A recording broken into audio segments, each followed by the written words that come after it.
Welcome into a Thursday edition of Running Points presented by Greenwood Chevrolet on Mahoning Avenue in Austintown. Ron Pochasta with you alongside Anthony Hartwig. Good afternoon, sir. Good afternoon, my good sir. Yes, sir. Where were you last night? Did you do a game last night? I didn't do a game last night, no. Okay. All right. We had two on the network, Salem and Minerva and girls, and then West Branch and Fitch. Yeah. Absolutely. And then the boys game, a late addition to boys basketball last night. And, a good win for Leetonia. An upset victory over Sebring in Sebring. And that I think I can count on one hand the amount of times Leetonia has gone into Sebring and beaten Sebring in the last 50 years. Well, you can add one. I can count on one hand. You can add one at least. Yeah. So... No, they played well last night. They played really good defense. I mean, that was such a low-scoring affair. And Ian Davis, led that team, putting on his back, but they also got two other players in double figures. That always helps when you have a balanced offense. Yeah, it was, from what I understand, it was a solid win. Ian Davis, 17 points. Dylan Lennon had 12. Joey Guido, the sophomore, had 11 points. Dylan Johnson led the way for the Trojans. They had 15 points. Sebring only had 17 points after 3 quarters. They turned it on in the fourth quarter. They outscored Leetonia 20-16 in the fourth quarter, but the Bears were victorious. And from what I understand, by accounts of the game, it should have been by double digits, but Leetonia was missing the front end of the 1-and-1s on a number of occasions. So it's interesting. Tuesday I was at the game. They went 10 of 12 from the free throw line.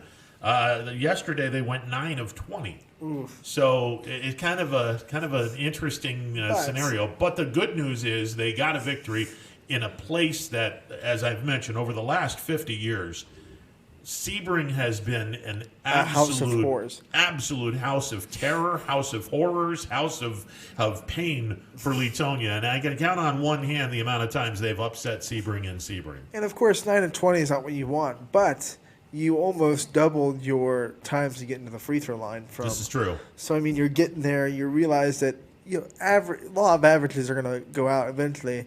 This is going to be a good free throw shooting team. So if they can keep getting to the free throw line quite a bit, then that's going to eventually end up getting them some points. You're going to have a couple nights every season where you go 50% from the free throw line. It sucks. But as long as you're consistently getting there and then your season average is in the 70s as a team, then you're going to be fine. Take the ball to the basket, good things happen. Exactly. And you'll draw some fouls and then hit your free throws, and good things will definitely happen. A team that was very cold in the first half last night that wound up shooting very well in the second half as we flip over to girls basketball. West Branch didn't do very good shooting in the first half. They were cold. Yeah, they were cold. The good news is they were good enough defensively to stay in the ball game, and then they got hot in the second half.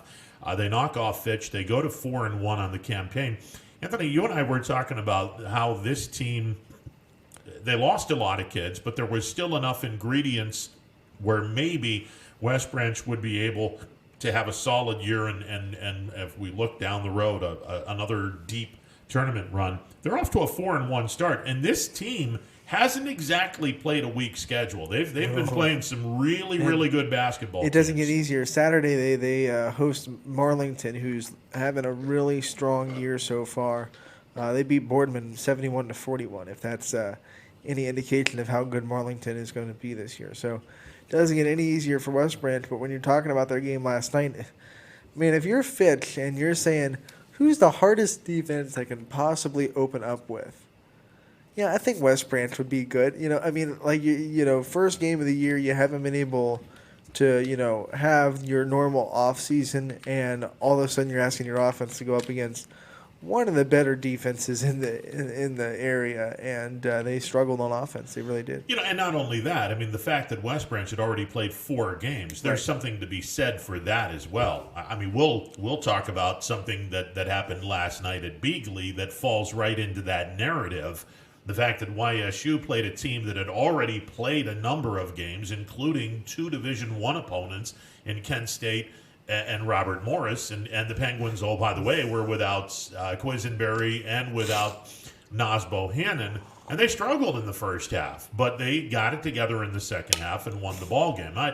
For Austintown Fitch, the season does not get defined in game number one. They'll be fine. They're going to be fine. They're actually going to be in really good shape. They play solid defense as well.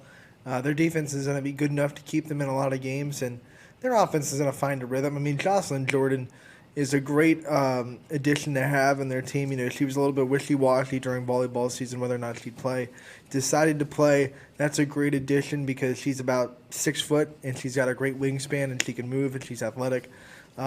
You know, Chelsea Wheeler and Emma Bartlett, both senior leaders, and they have a really good core there, and they'll be fine as far as the season goes on, but they do have a tough schedule as well. No question. And like I said, just get healthy, stay healthy, and the pandemic hopefully doesn't become an issue for Austintown Fitch. I was talking to Coach Blanche on his Coach's Corner this week, and one of the things he said is, this year wins and losses, you know, they're still important, but man, our team's just excited to just.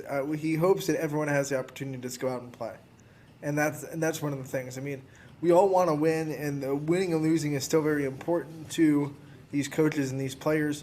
But it's maybe a little bit watered down because they're just grateful for the opportunity to get out there and compete. Well, and the fact that Trumbull County is completely done until the first of the year. Cheney and East are completely done until the first of the year. You don't have many options, so ADs are going to be scrambling around. You're going to be playing teams, and I think John Vargo made this point yesterday. Teams are going to be playing teams that you would normally not see, which ultimately is going to be a lot of fun for whoever shows up to watch this game. Until regionals. I mean, that's a really fun part. You're seeing teams that would normally not know each other until they hit the regional matchups. Sure.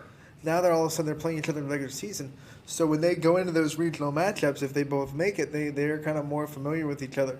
Could lead to really good late tournament basketball as well. And you're going to have to play teams on the fly that you are not prepared for, and you're just going to have to focus on yourself. We saw Poland do that last weekend against Norton. I mean, that was a game that was scheduled the day before because they lost the game on Thursday night. So they had no real preparation or game planning for Norton. They just had to focus on what they do well, and they went and won a close game. Actually, 2 games that are on the schedule for Crestview that will wind up doing on the network. They had no visions of playing United this year. That wasn't on their schedule, but they're going to play United on Friday night because United doesn't have a game and Crestview didn't have a game, so they're going to play each other. Now, I believe Crestview and Springfield were supposed to be on the schedule, but they're going to play that game on Saturday night. So the Rebels are going to have a back-to-back night in boys basketball where they will play in Crestview, United on Friday, and back at Rebels Gym on Saturday against Springfield. So it'll be a nice test for a team that needs to get healthy pretty quickly. That Springfield game is going to be a heck of a test because Springfield has looked really good this year already, and they're going to come into that Rebel Gym and an old-fashioned rivalry renewed. No doubt. Last night, and this has been flown under the radar, but I was told last night that in Salineville, the Southern Local Board of Education met and unanimously said we're reinstating sports ASAP. So Southern Local is no longer on the shelf in terms of playing sports in January. They're going to play it a little bit sooner. Now, the unfortunate thing is, I have no knowledge of this. We'll see if they had practiced enough. Because now it's December the 10th. I'm sure they'll have, when they reinstate, they'll just take a week of practice or whatever and then start their schedule. I mean, I don't think they'll just be like, hey, we're going to go back, and then guess what, you got a game tomorrow. That's just it's asking for some sloppiness. If they haven't practiced, right, then my guess is they're going to be practicing all this week, and then next week, which would be December 16th through the 17, 18, 19, December 16th through the 20th. Hang on a second, I might be wrong on that. No, it would be. I'm sorry, it would be. Today's Thursday. The 10th is today. 2 weeks from Christmas tomorrow. If you practice Thursday, Friday, and Saturday, Monday, Tuesday, and Wednesday, maybe say the 17th and the 18th, they're ready to play basketball and double up on the schedule. I don't know how many games they can get between now and January the 4th, but if they can go, let's say the 17th for the girls, the 18th for the boys, the 19th for the girls and the boys, the 21st for the girls, the 22nd for the boys, the 23rd for the girls, maybe the 23rd for the boys, a back-to-back game. And then the Christmas, the rest of that week is off. In between Christmas and New Year's, Monday, Tuesday, Wednesday, Thursday, and then or not Thursday because it's New Year's Eve. Monday, Tuesday, and Wednesday have some more games. I think that they could be in some pretty good shape, but they're going to have to. They're definitely going to have to load up if they want to play some games prior to January the 4th. Right, and when we're talking about preparing for games, I think one point that we haven't made, and we when we had our first girls player profile this year, Emma Alaya, she made a good point. Basketball is one of those sports where you don't need anything except room to improve your individual skills when you're shut down. I mean, you had a ball and you had some room. You can really work on your ball handling. You can work on your shooting and whatever it may be. It's a very individual sport when you're working on developing yourself. So we're going to find out come January 4th what players kind of took it upon themselves to use this shutdown to build their individual skills. Yeah, absolutely, and you don't even necessarily have to shoot. No, you can work on your dribbling. You can work on rebounding if you have a wall and throw the ball up as high as you can, and then grab it at the point and elbows out when you grab the rebound. You can work on your form without a hoop. Just sit on the ground and throw it up in the air. I mean, and catch it with one hand. Right. That's there's little tricks to the trade that you can certainly do to help your game, but it's all about whether you're going to be lazy or complacent, which is kind of the same meaning, or you're going to be proactive about this. I love the ball handling drills with a tennis ball and a chair, because if you can do things with a tennis ball, a basketball will feel like a tropical breeze. No question.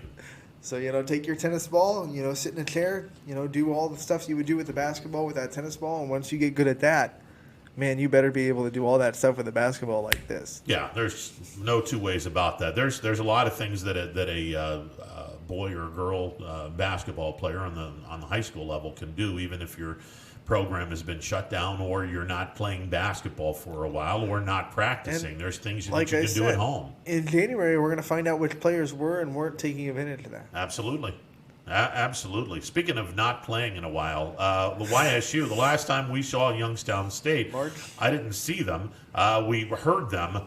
They lost in the Horizon League quarterfinals to Illinois Chicago, UIC. That was in March. That was the last time that the Penguins played. This was the latest for a Penguin basketball season to start in 70 years. They played an NAIA opponent who had already opened the season by playing by playing Kent State, by playing Robert Morris. This was a basketball team that they were ready to play basketball, and they had already played a few games. So here's YSU going up against a team that had already played 3 games, and without Quisenberry and without Naz Bohannon, who's arguably the best rebounder in the Horizon League, predictably YSU struggled in the first half. They were only up 26-25, and they were out-rebounded. But the light switch came on. They scored 46 points in the second half. They breezed to a 72-52 victory. While they were out-rebounded in the game, there were a lot of good things to see, Anthony. I think Point Park was a perfect first team to play because they were so relentless and kind of that scrappy mentality. What a kind of style to open up. If you open up with a team that like to play slow and, get you in a zone and slow the game down, that's not a good team to open up against. But to open up against a team that's really scrappy, really relentless, just always attacking you, that's just, I think it's a great opening opponent. Oh, there's style-wise. No two ways about it. This was a fun game last night in a lot of ways, and I made mention that you're down by 1 point. The leaders of this team, and obviously with Quisenberry out, with Bohannon out, now you got to rely on the kids that had been with this program. Garrett Covington, Michael Akuche, some of the other kids. Hamparian was one of those kids as well. You got to have these three guys sit back, and now they're the leaders, and it showed in the second half. YSU played so good defensively. At times, they were great defensively, and I made mention on the broadcast that their switching was a lot quicker and a lot more seamless this year than last year. Because last year, when they were trying to switch off of the defenders, where the ball defender would switch to the off-ball defender, and the off-ball defender would switch to the ball defender, it was late. And they would ultimately pay for it, whether it was a deep 2 or a 3 from the perimeter. Yesterday, it was a lot quicker, a lot smoother too. And that stuff is going to only get better when you kind of get more time in the gym, more communication, more synchronization with your teammates. I mean, if it looks smooth in game 1, imagine what it will look like in February. Well, there's a kid that is lighting up the eyes of Jared Calhoun and the YSU coaching staff to the point where Quisenberry is no longer the point guard. He's now going to be the 2 guard. Keep an eye on Shimar, Rattan, Mays. This kid has an awful lot of Darius Quisenberry in him. It's amazing what this kid can do with the basketball. 17 points, 5 assists, no turnovers last night, and he made some really smart, really good passes, and just there was a lot of flow with the YSU offense when Mays was running point. And it's going to benefit Quisenberry because he was a good point guard, but he's also a solid athlete, and he's a great ball handler and everything like that. So he's going to be open to kind of react more and not stop and have to work the point guard responsibilities anymore. So I think that's going to open up his game a little bit and make him be able to be a little bit more aggressive, a little bit more, I don't want to say selfish in a bad term, but selfish in the good basketball way, where he's not worried about, do I have to distribute here? He's already being distributed too. So I think it might open up his game a lot if someone else can come and step into that point guard position. Well, one of the things that Mays and Quisenberry have in common, they both push the envelope. They'll take the ball to the basket, and they're fearless. Both of them are. Mays took the ball to the basket on a number of occasions, and he wound up going to the free throw line. Now, he had to work on his free throws. He was 4 of 7 from the free throw line. Got to get a little bit better, but there wasn't much wrong with his game last night. When the offense was through him, that offense was flowing pretty well. The ball was moving. There was snappy passes. It was a solid game. And after a cold start, I thought that a couple of the freshmen, Miles Hunter and Alex Vargo, they got some talent, and they're going to be a lot of fun to watch. Yeah, we definitely saw one of the reasons why this YSU team is so hyped up as we saw first game. And like you said, they're missing a couple players too. So I think a good first game, good getting your feet wet, and you build off of it. And like I heard they're hoping to get a couple more games in before Horizon League play. But I did also hear that Canisius game is officially canceled. Yeah, they're Calhoun canceled. said it after the game, I believe. Yeah, unfortunately, the Canisius game was never put off the ground because of the New York travel ban and all kinds of different stuff going on. I mean, I would not want to be the travel agent for Youngstown State right now because they had so many different things going on. They were supposed to go to Florida. They were supposed to go to Arizona. They were supposed to have a team or two come here, and everything has fallen apart because this is probably the worst time to have a pandemic, and unfortunately, there's everyone, and not just the mid-majors, everybody is scrambling right now to try to get some teams to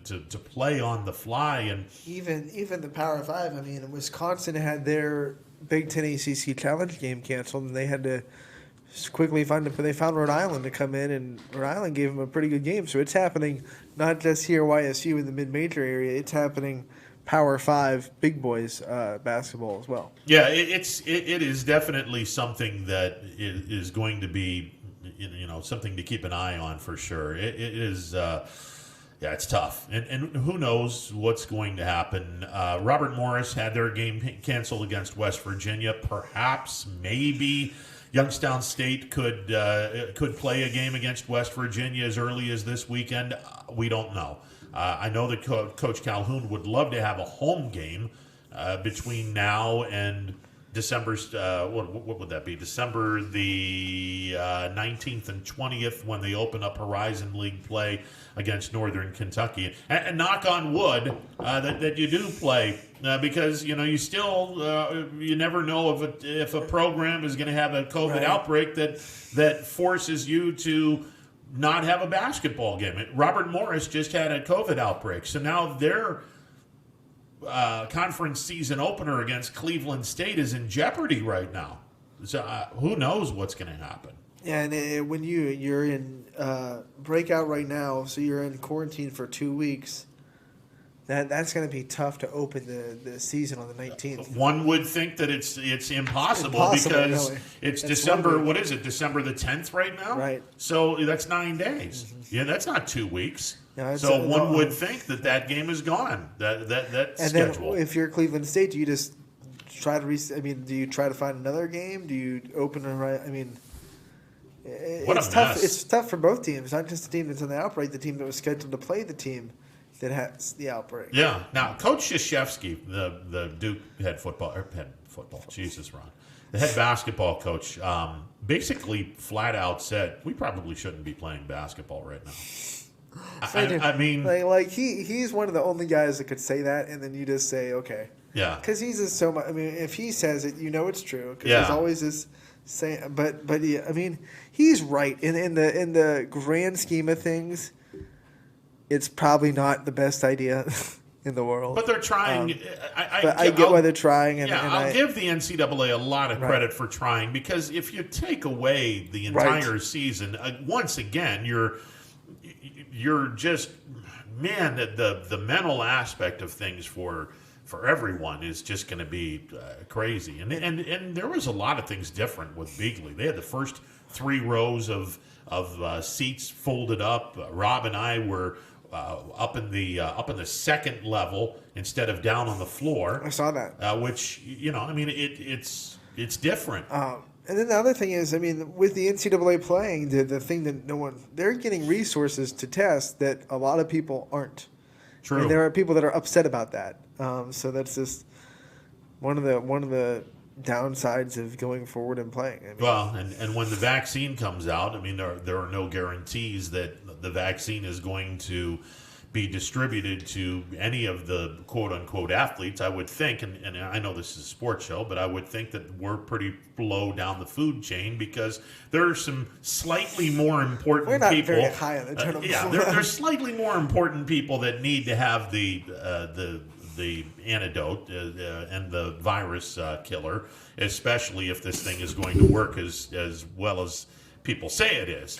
So it's pretty obvious that the workers are going to have it first, and then other people are going to have it. And by the way, sports will take you down the line a little bit.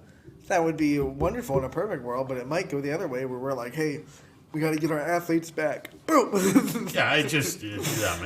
Okay, now we'll take care of the healthcare workers. Yeah. Let's do the athletes before the healthcare workers. In what world would that be right? There's some that get more testing than some healthcare workers. So it's the society we live in. And unfortunately, we put athletes and sports on a pedestal and follow the money. We're a sports network and a sports show. So it's not necessarily a bad thing, but when you're going through a pandemic, you're forced to kind of look in the mirror as a society and say, ooh, we're really kind of putting this stuff on a pedestal. Yeah, let's show some perspective a little bit. I would hope that the healthcare workers would get taken care of first. But, then again, it's a multi-billion-dollar business, and everyone loves money. So money. And that's what makes the world go round, apparently. 330-886-0813, the MP Vivo Heating and Air Conditioning. And here I thought it was the molten lava in the core of the earth. But no, it's money. Who knew? Who knew? Rob Schmidt will be joining us at 1 o'clock, and we'll break down the YSU game a little bit more, and hopefully we'll have an update on whether or not the men's team will be playing basketball this Right, weekend. and hopefully we'll have a little bit of an idea of where the women are at, and if they're going to be able to open Horizon League play still this weekend too. Yeah, there was they're plenty hoping. of talk going on, and we'll hopefully, fingers crossed, open up the Horizon League schedule this weekend with John Barnes and the YSU women. I know that And we'd love to talk to Dre Smith. absolutely, and Dre's going to be coming on the show every Wednesday. Awesome. So that's always good. And we'll keep our fingers crossed that the women will start the season 1 week before the boys. Which is this weekend. Yeah, so the women start this weekend in conference play. The men start next weekend in conference play, and we'll keep our fingers crossed and hope that everything goes as according to plan. Fingers and toes and arms and everything you can cross. I don't think I can cross my toes with my shoes on. I don't even think I can cross my toes, period. Poor effort. Well, you're talking about someone who's old here, too. So, I mean, it is what it is. Hey, you said it today, not me. Well, okay. I'm going to give you the Duke on that one. Okay. All right, 330-886-0813, even though there's Does no not meaning on it exist. anymore. It doesn't exist because it's not on the internet. All right, 330-886-0813. We'll take a time out. Be back after this. It's a Thursday edition of Running Point. Running Point presented every Monday through Friday, noon to 3 on ysnlive.com, and it's brought to you by the great folks at Greenwood Chevrolet on Mahoning Avenue in Austintown. Kids, if you are looking for a brand new or slightly used car, you need to go to the good folks at Greenwood Chevrolet on Mahoning Avenue in Austintown. As I have often said, the three keys to a great dealership: you have to have a great sales department, a great finance department, and a great service department. Sales department, because you don't want anybody selling you a lemon. Finance department, Unless you're going to a lemonade stand. exactly, and buy a lemonade from a girl named Alex's lemonade stand. Last I checked, Greenwood did not have a lemonade stand. No, they don't. But they do have a great sales department. They have a wonderful finance department, because who in their right mind wants to pay out the wazoo for interest rates? I know I don't. So, and the service department, once your car needs oil changes, and if you drive like an idiot and you wind up wrecking your car, well, you're going to need to have that car serviced, and the service department, spot on. So, bada bing, bada bang, bada boom. They got all three of them. So hightail it over to Greenwood Chevrolet, Mahoning Avenue in Austintown. They're good people, and they do a great, great job putting you into a new or slightly used automobile. All right, take a time out. Be back with more. Stick around.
Welcome back to a Thursday edition of Running Point on ysnlive.com. We apologize for the lack of audio for the commercials. We'll get to that as quickly as possible. During the break, I was telling Anthony to go on my Twitter account. Did you see that? Yeah. Somebody gave that to me today, and I was like, "You got to be kidding me!" So, setting up the scene, there's two guys that are playing street football, and you got the receiver, you got the DB that's in press coverage.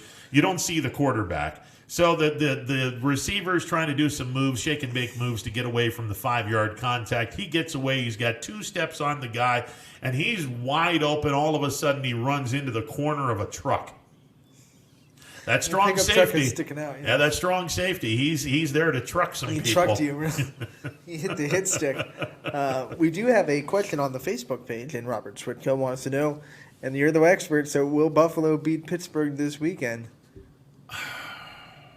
Can I do this tomorrow? Here comes the wishy-washy. No. There's no wishy-washy. Can I do this tomorrow? No, he asked today. Well, so here's the problem. I don't know what the injury report has come out or not. Is this what he did when we asked him to pick Kansas City? I'm assuming that that everyone is going to be pretty Let's safe. Just assume that everyone's fine. Everyone's fine, and both teams are. If everyone's healthy, everyone's fine. I think Buffalo wins. All right. I do think Buffalo wins. I think it's going to be a lot closer now than it was 3 days ago. You think it's closer than if Steelers beat Washington, right? I mean, that's what you said. Had yesterday. the Steelers not beaten Washington, right? If the Steelers had the Steelers beaten Washington, it would have been Buffalo would have beaten this. Would have won this game handily, because I think that third game, 12 days. I think that would have ultimately been the difference. They would have been tired. They would have been, especially the veterans. They would have been really, really tired. Because 3 games in 12 days. I mean, you got to understand,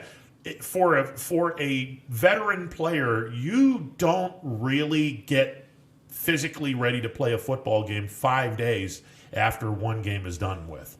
So to have a game played on what was it for Baltimore? Was it on a Wednesday?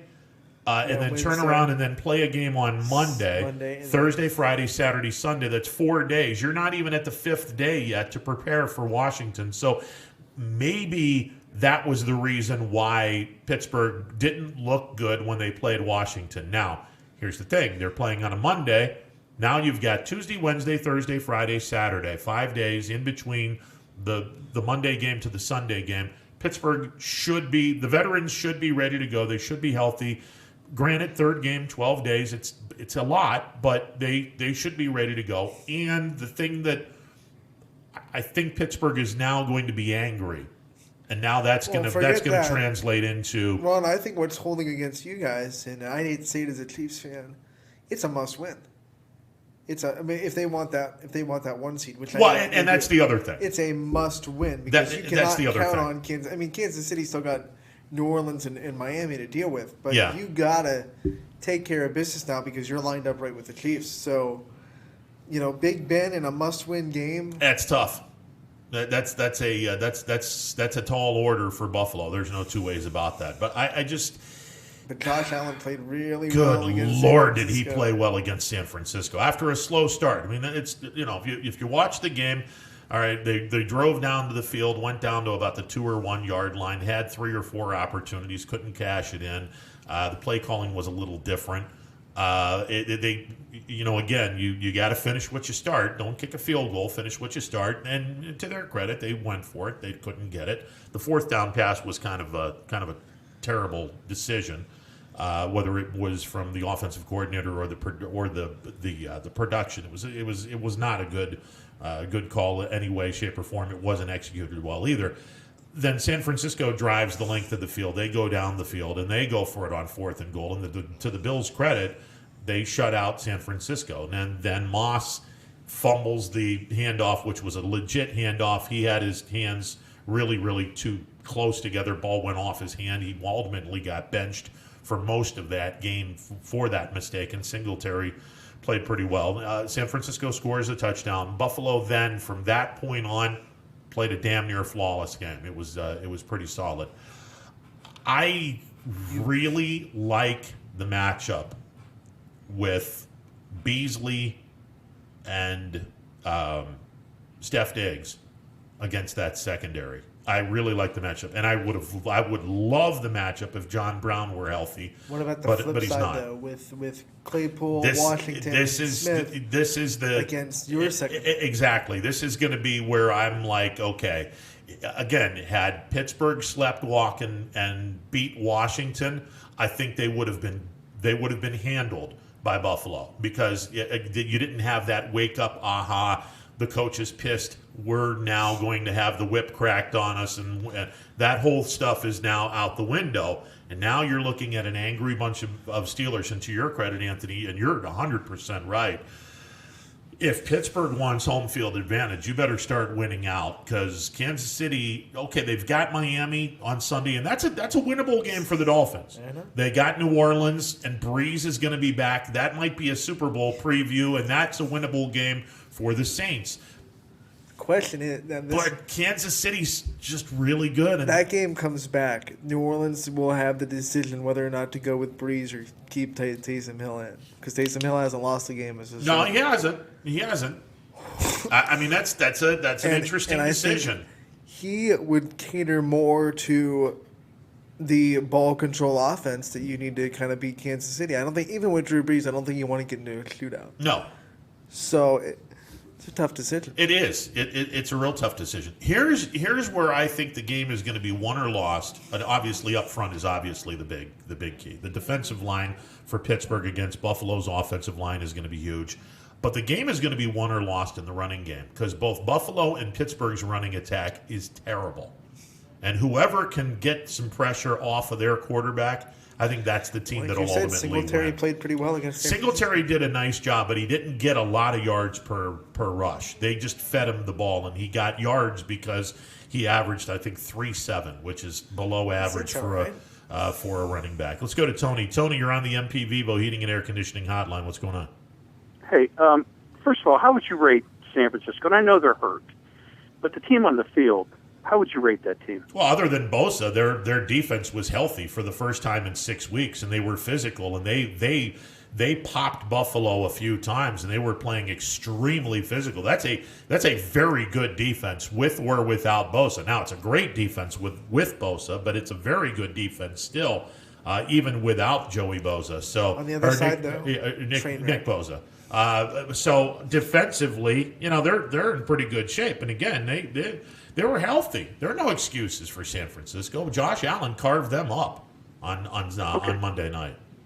I agree with that. So you have a very good defense, and you also have a team. Now, who was more desperate to win? That loss last week in San Francisco, was that more devastating than Pittsburgh losing this week? Well, I think for the 49ers, their loss against Buffalo, yes, it hurts, but now they had to win out either direction. But you always want to lose. If you're going to lose a game, you always want to lose a game to the other conference. Because if it goes into a tie and you haven't played that particular team, it's conference records. Oh, I comprehend that, but a loss in either conference to San Francisco knocked them out.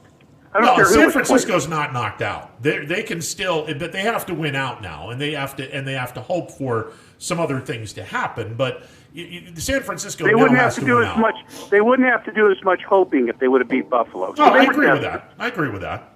They were desperate to win last week. Pittsburgh loses this week. They still have Cleveland last game of the year. Cleveland's got some other games they have to go through. But if Cleveland's probably going to the Super Bowl and. MVP will probably be Baker Mayfield. But, I mean, other than that... Your sarcasm is on point, Tony. Tony, if the Steelers lose this week, they have the big chance of losing that 1 seed, which is big this year. It's a desperate situation for the Steelers because they want that 1 seed. You do not want to go to Kansas City in an AFC Championship game. And I would argue that both teams need this. Now, I'm going to say Pittsburgh needs it a little bit more based upon the fact that Miami has to play Kansas City on Sunday. And I could see Miami pulling off an upset because it's in Miami, but I have a pretty good feeling Kansas City will take care of the Dolphins. So even if the Bills were to lose to to Pittsburgh, they would still have their 1-game lead and the tiebreaker, which is essentially a 2-game lead with 3 games left. And the Bills have Denver, New England, and Miami left on the schedule. They should be able to finish 12-4 even if they lose to Pittsburgh.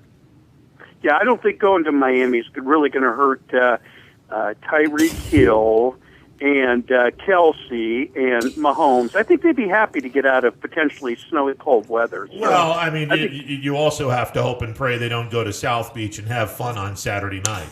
Well, the last time we were there, it worked out pretty well. So. Oh, that's true. And that is true. I mean, the game was a little bit more important last time around. A little bit. And there's something to be said about playing.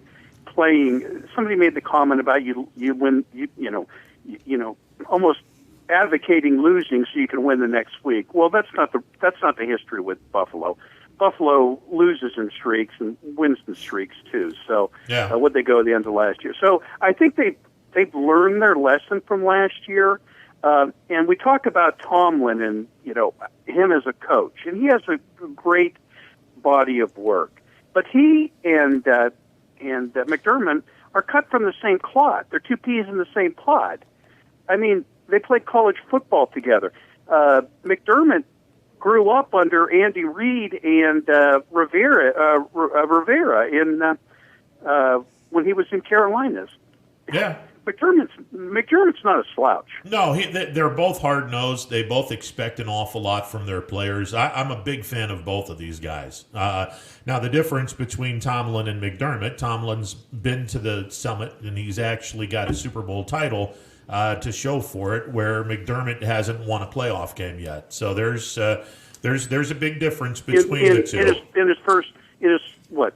3 years, right? Yeah, and it's his third year, so we'll see what happens. There's certainly a lot of talent there. After he took over a really depleted team, also. Well, I mean, it wasn't as depleted as one would expect. They did go to the playoffs their first year when he was there, and then they took a step backwards, which they said they were going to take a step backward because it was more of a defensive thing than an offensive thing. And to Buffalo's credit, they understood that they had a problem on offense, that they needed more weapons, and they provided the Bills with more weapons. And they had an awful lot of faith that Josh Allen would continue to grow as a quarterback. And his progression from rookie year to third year is night and day right now. Yeah. And one more thing about Josh Allen, and the thing that I think he happened to him last year, and probably every time he had a lot of successes his first year, any young man, any kid put in that situation is going to get overexcited. He's going to be like he's going to be overamped in that situation. They've done. I'm sorry. I don't necessarily buy that. Bernie Kosar was in his second year. They had that team in the AFC Championship game.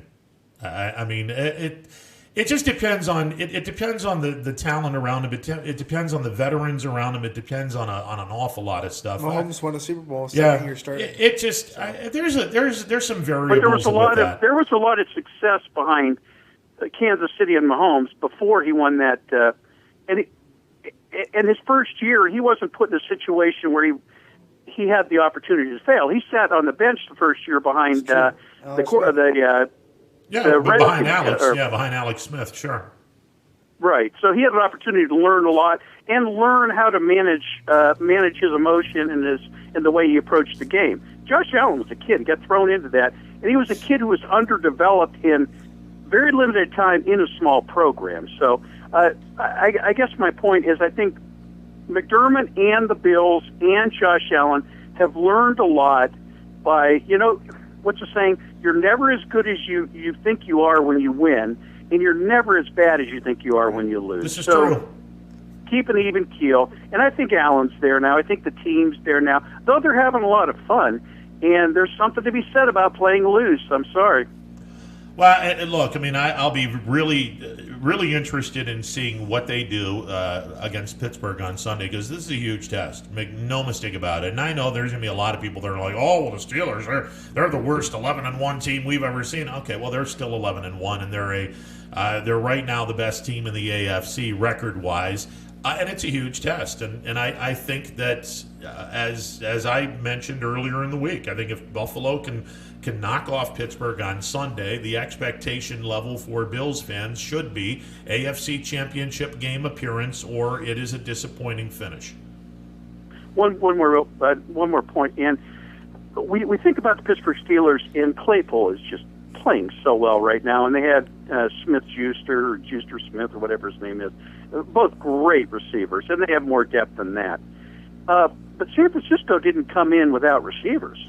No, San Francisco played. They unfortunately they had a backup quarterback. So, but they had their receivers. But they had everyone in play. You still have to account for those receivers. Yeah, I mean they had everyone in play except for the quarterback. Now there isn't much of a difference between Mullen and Garoppolo, because Garoppolo, as it has turned out, isn't really as good a quarterback as everyone thinks he is. So the disparity between Garoppolo and Mullen really isn't all that much. Now, you're stepping up into a heavyweight fight now, because Roethlisberger's a Hall of Fame all-time great quarterback, having one of the better years of his career. and he's having one of the better careers of his career. And if it weren't for Alex Smith doing what I believe is the most incredible thing a football player has ever come back from, Ben Roethlisberger's come back from an injury where there has been zero success up to this point, has been nothing short of miraculous, and he has as good as or better receivers to work with than San Francisco. Tony, make no mistake about this. Buffalo is moving significantly up in weight class on Sunday, and the fact that Pittsburgh crapped on themselves against Washington, now this game is going to be a whole lot tighter, because Tomlin has cracked the whip, and now he's expecting his guys to show up and be angry, and this is going to be a fun game. To the point about Roethlisberger having a good season, necessity is the mother of invention. And is it a different offense he's in right now? I've always thought of Pittsburgh as a run-first offense. Maybe I'm wrong, but very relied heavily on the run. They don't have that right now. I know. No, and now Connor comes back on Sunday. He's going to be activated and he's going to be ready to go. Now, I don't know if that's an upgrade. When they had him, they weren't running the ball well. Yeah. They just weren't. Yeah, and Buffalo is now starting to improve significantly against the run. And I just think... Well, the improvement against the run is because they've got some cornerbacks back, and their linebackers are coming back too. Yeah, and I hope they find a way to get Klein and Milano on the field at the same time along with Edmonds. I think that's your best bet for linebackers. But this game is ultimately going to be won or lost, not only at the line of scrimmage, but which running game is going to be better. I think if Singletary and Moss outperform Connor, Snell, and whoever else Pittsburgh has, then I think there's a better than average chance that Buffalo does a better job offensively, that Allen is going to be less pressure on him. Where if Connor and Snell light up the Bills' run defense, then I think it's going to be a long, long, long night for Buffalo. I think that's generally so. But I also think, though, when Josh Allen gets in a rhythm, and you want to get him in the rhythm, if you get in a rhythm with a pass, don't think run first necessarily. No, I mean you can throw the ball on a 2-yard pattern to a running back, and it's basically a running play. I mean, well, there you go with Roethlisberger. Check his yards per attempt this year. Sure. I mean, he's not throwing the ball downfield as much as he used to, but he's successful, and ultimately that's what's going on. I mean, if you're Pittsburgh. TJ Watt had better put some serious pressure on Allen, because Allen is to the point now where if he has a clean pocket, he will destroy anybody and anything. You got to put some heat on that kid. Or the ability to break contain. Exactly. You got to make sure that someone has the edge, and you got to make sure that somebody's putting pressure up the middle on Allen. Otherwise, it's going to be a long night for any team that defends that offense, because that offense is loaded. And a stunting defense sometimes can lose that edge by trying to get that advantage. Agreed. The outside linebackers are going to be under some enormous pressure. To make sure that Allen has that. And how healthy are their linebackers? Well,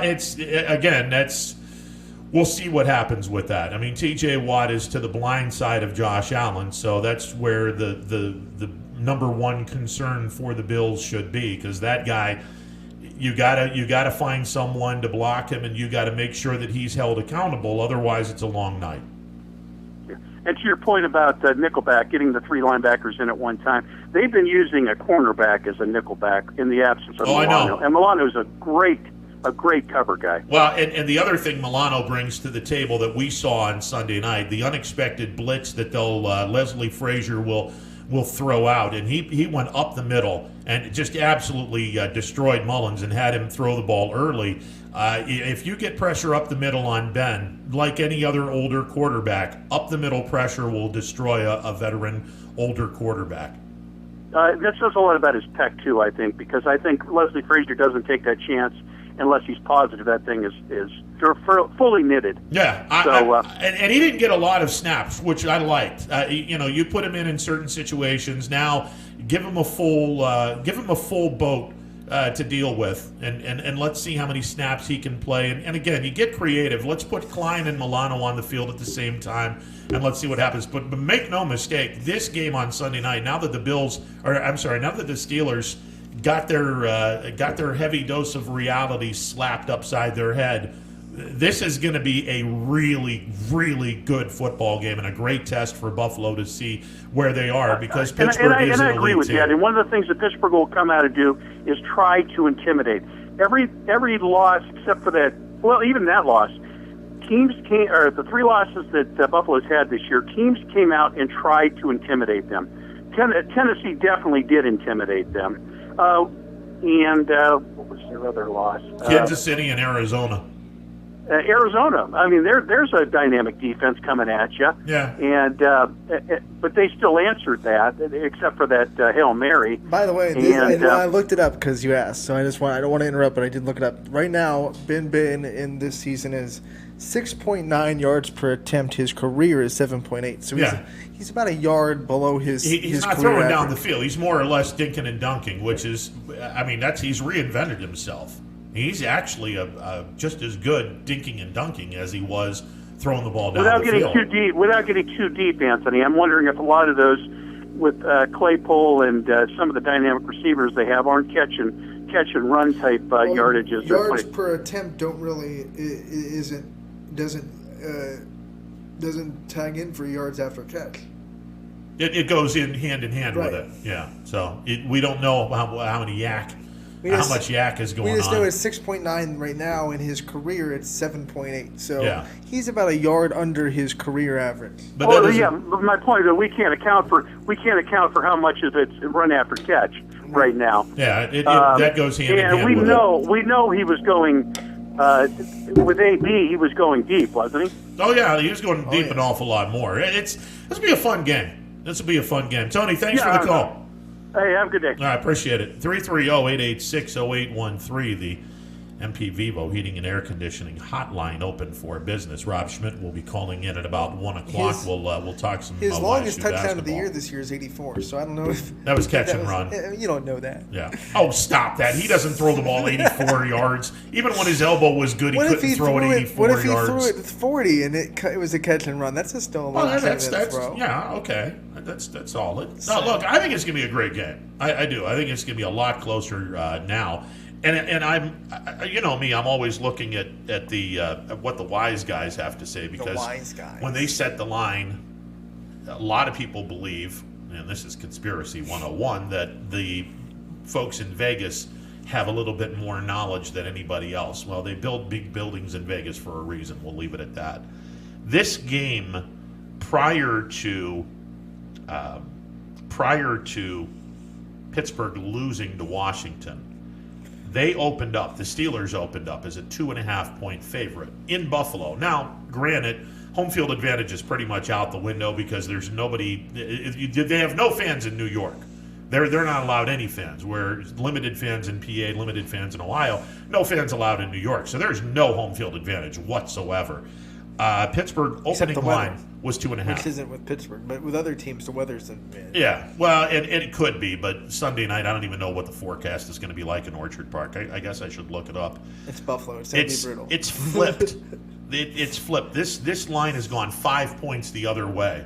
To now, as of right now, the Bills are a 2.5 point favorite over the Steelers. So that's weird. Why would the Steelers be? I think it would be the other way around. I thought the Steelers would have been have more points after they lost to Washington than they were before they lost to Washington. What this means is a bunch of money has now come in to Buffalo, to where people are now, I'm all over the Bills. They're the 2.5 point underdog. Get out of here. Buffalo's gonna win this game outright. I'll take the 2.5 points. So they've made it to where now Buffalo's a 2.5 point favorite.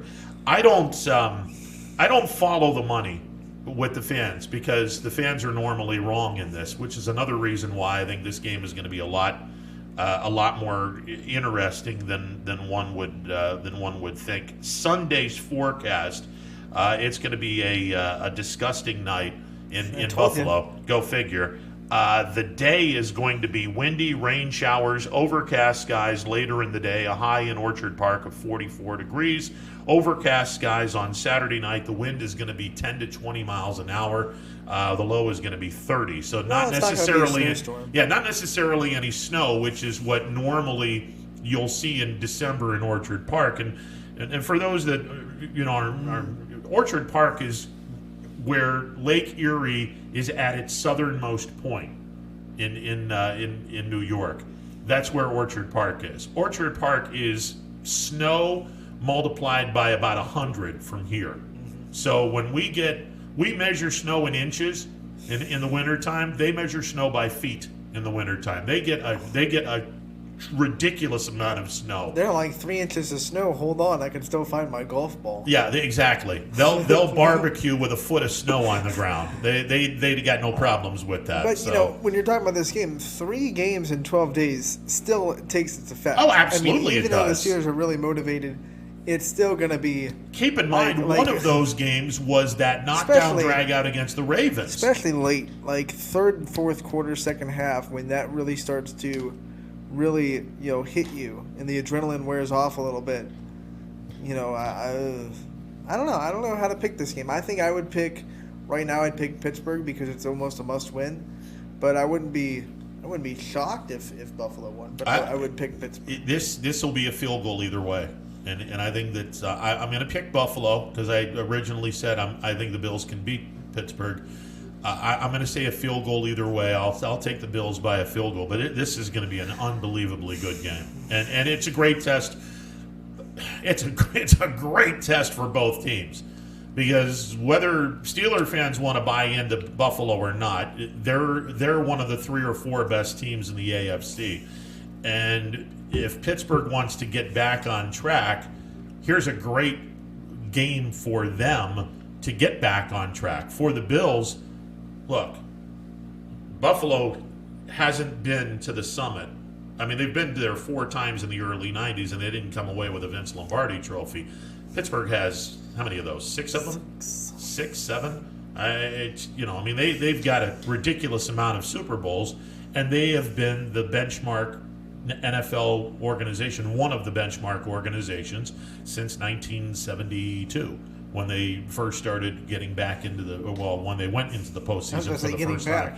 And then they've made it a history of getting into the postseason and doing whatever they do. Except the 80s. We forget about the... Well, I mean, that was kind of toss the 80s out. That was kind of a weird dark time for the Steelers. But yeah, it's a blue blood organization. Right. It is. It's one of those few NFL teams that you look at and say you're a blue blood organization. That's why I was so surprised when they went 7-0 for the first time in franchise history. Yeah. I was like, you telling me all those great Steeler teams never went 7-0? No, they always crapped on themselves in one game. In a game where you didn't think that they would, and then Noel had to basically do what Tomlin did, crack the whip and tell these guys, okay, you're not as good as you think you are, blah, blah, blah. And, of course, they were, because that's arguably the greatest stretch of football I've ever seen. Now, let's go to the phone lines where we are joined by the men's play-by-play broadcaster for YSU Sports, Mr. Rob Schmidt. Mr. Schmidt, sir, how are you today? Well, it's always a good day after a win. Okay, so first of all, you haven't changed a bit in 9 months. You might have put on a little bit of weight, but that's okay. So have I. That is true. I was going to mention that. It's astute of you to notice that last night because I was going to mention that. Yeah, I ballooned up pretty good here in the off season. Yeah, but that's okay. I mean, we all have. So there you go. You know what? Last night we had a little bit of fun with this. The fact that Youngstown State was playing this game without Darius Quisenberry, they were playing without Naz Bohannon. A lot of kids, a lot of youth on the floor, and Point Park had already played 2 Division I programs in Kent State, and a team that is now in the Horizon League and Robert Morris. And you expected YSU to get off to a slow start. They did, but man, Rob, the second half, this team was playing some really, really good basketball. Yeah, and Coach Calhoun mentioned it in the post-game show that, it just really took a half for those guys to settle down. Obviously Point Park had come in, as you had mentioned, having already played a few games, and they had a lot of players back. And they were getting more back as each game went along because kids were being released from COVID. So they were starting to get back into their stride. And for our guys, I mean, you figure of the guys that played last night, Kenny Ganley played his first ever collegiate game because he redshirted last year, and the only time he had played was when the guys were in the Virgin Islands before last season. Daniel Agoro, same thing. First time he had ever played a collegiate game because he redshirted last year. Alex Vargo's a freshman. Miles Hunter's a freshman. Shimar Rattan May's a freshman.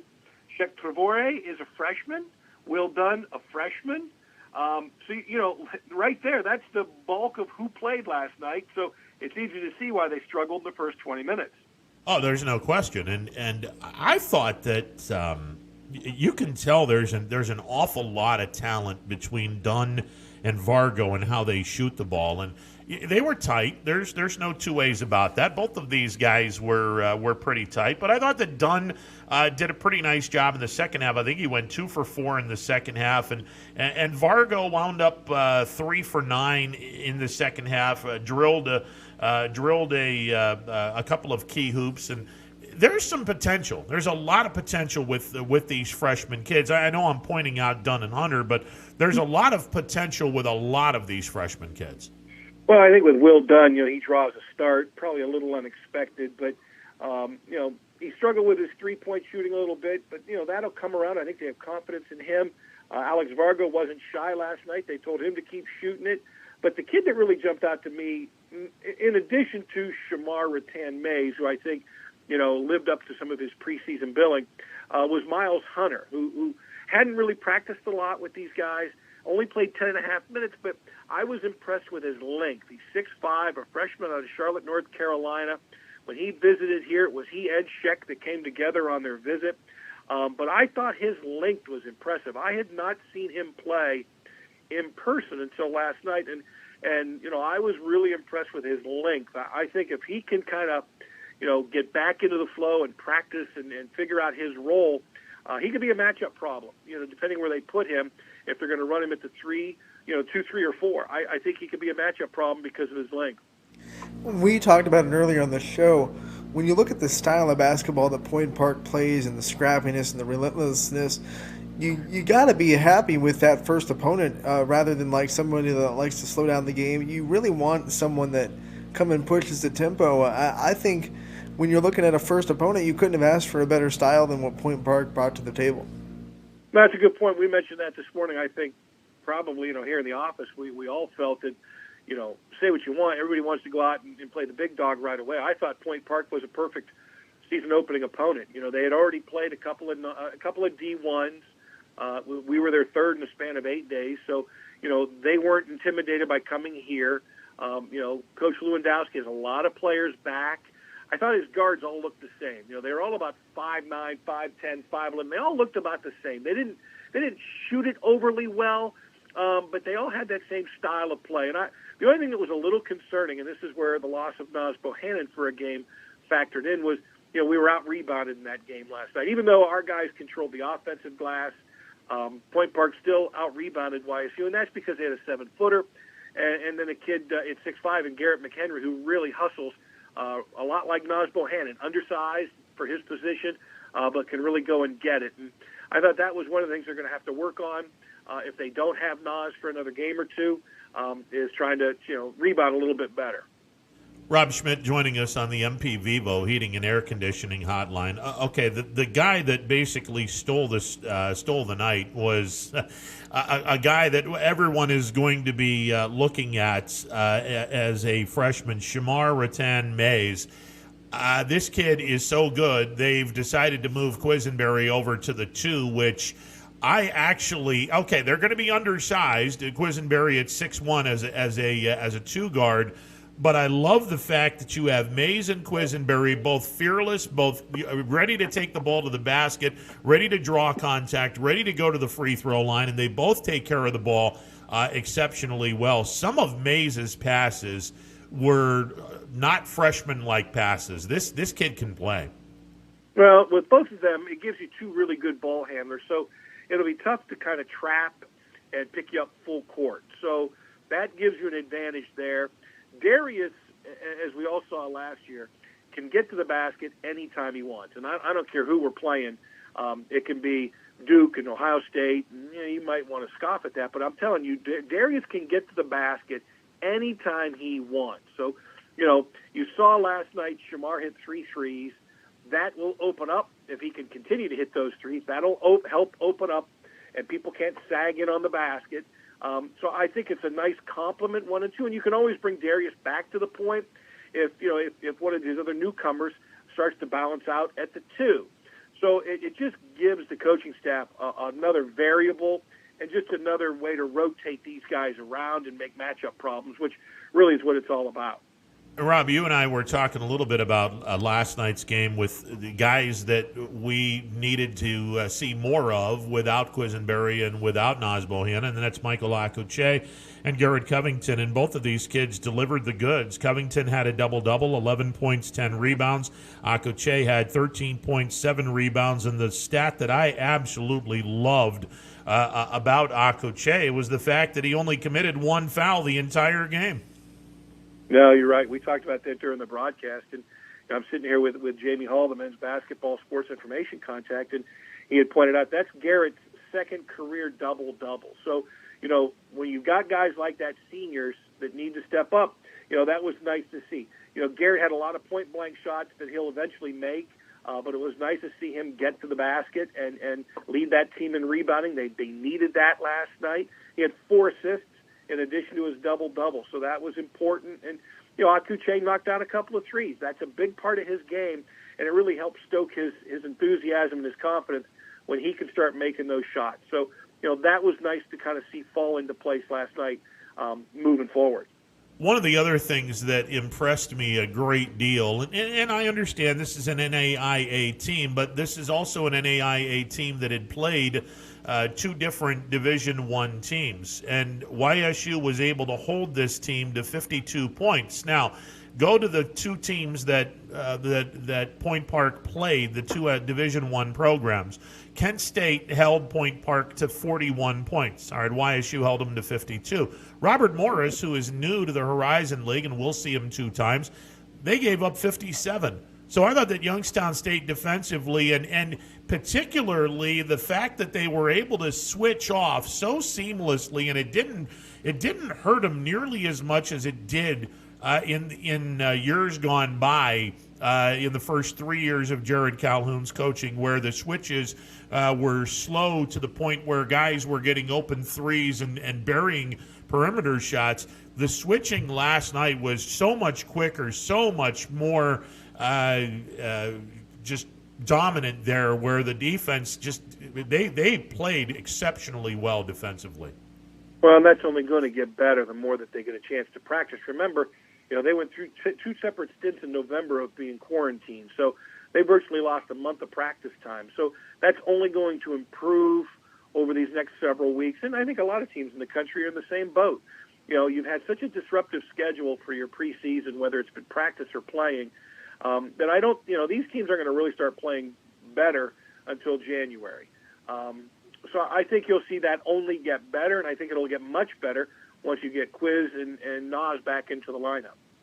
All right, Rob, the $1,000,000 question. After last night, we learned in the post-game press conference the Canisius game was out. The travel agent was pulling out whatever hair is left on his or her body up top. Where do we go forward from here? Do we have a game this weekend, Rob? I can't give you any breaking news right now. As of right now, we're kind of all sitting in a waiting pattern. We don't know. I know the guys are working hard and making phone calls and probably texting buddies, trying to find games. Right now, as far as we know, they have not secured anybody for tomorrow or Saturday. I'm sure they're continuing to look at playing games this weekend and even the early part of next week. So, no, nothing new on the schedule front as far as anything concrete that we can announce. Still waiting to hear back from the staff. As soon as they get something, we'll let you know. How are the women looking in the prospects of opening up Horizon League play this weekend? Well, the women are out for at least a week. Well, at least that's what is expected to be coming about. So I don't know that the women are going to get a chance to open up this week against Northern Kentucky. I think that's in doubt right now. A lot of times you go through these periods and you just start to try and make sure that testing is the same and everybody comes out of it healthy. So I don't know, what the women are going to be like this weekend. They very well may get a chance to go down to Northern Kentucky and play. So we're going to have to kind of we're kind of in a holding pattern there. I think, I think they're excited for their opportunities. It's just a matter of when is it going to come.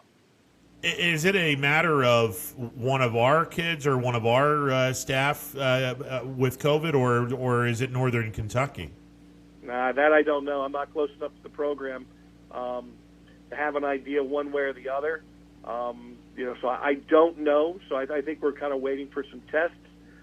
Either way, it's set. It may end up being everything comes back and everybody's able to play come Saturday morning. So.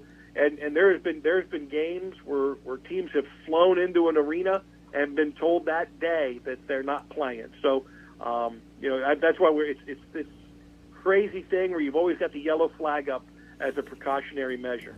Mike Krzyzewski a couple of nights ago, and his name is pretty much solidified as a big name in college basketball. He pretty much flat out said it's probably not a good idea that we're playing college basketball. I got to imagine for mid-majors like Youngstown State, that comment went over like about as well as a fart in church. Well, the funny thing is, Rick Pitino was the guy that tried to carry that banner early and say that college basketball should be held up until early to mid-January and we should only play conference games. And he got scoffed at because people are like, well, that means Iona's not very good and he needs more practice time. And Coach Case comes out and says, why are we trying to play these games and bulldog our way through a non-conference schedule? And people scoff at that because Duke right now is not off to a very good start. So, I agree. I think this is difficult on the coaches. Coach Calhoun mentioned in the post-game news conference last night that it was such a different atmosphere. Because of the masks, it was hard to communicate. Because the kids were all spread out, it was hard to communicate on the bench.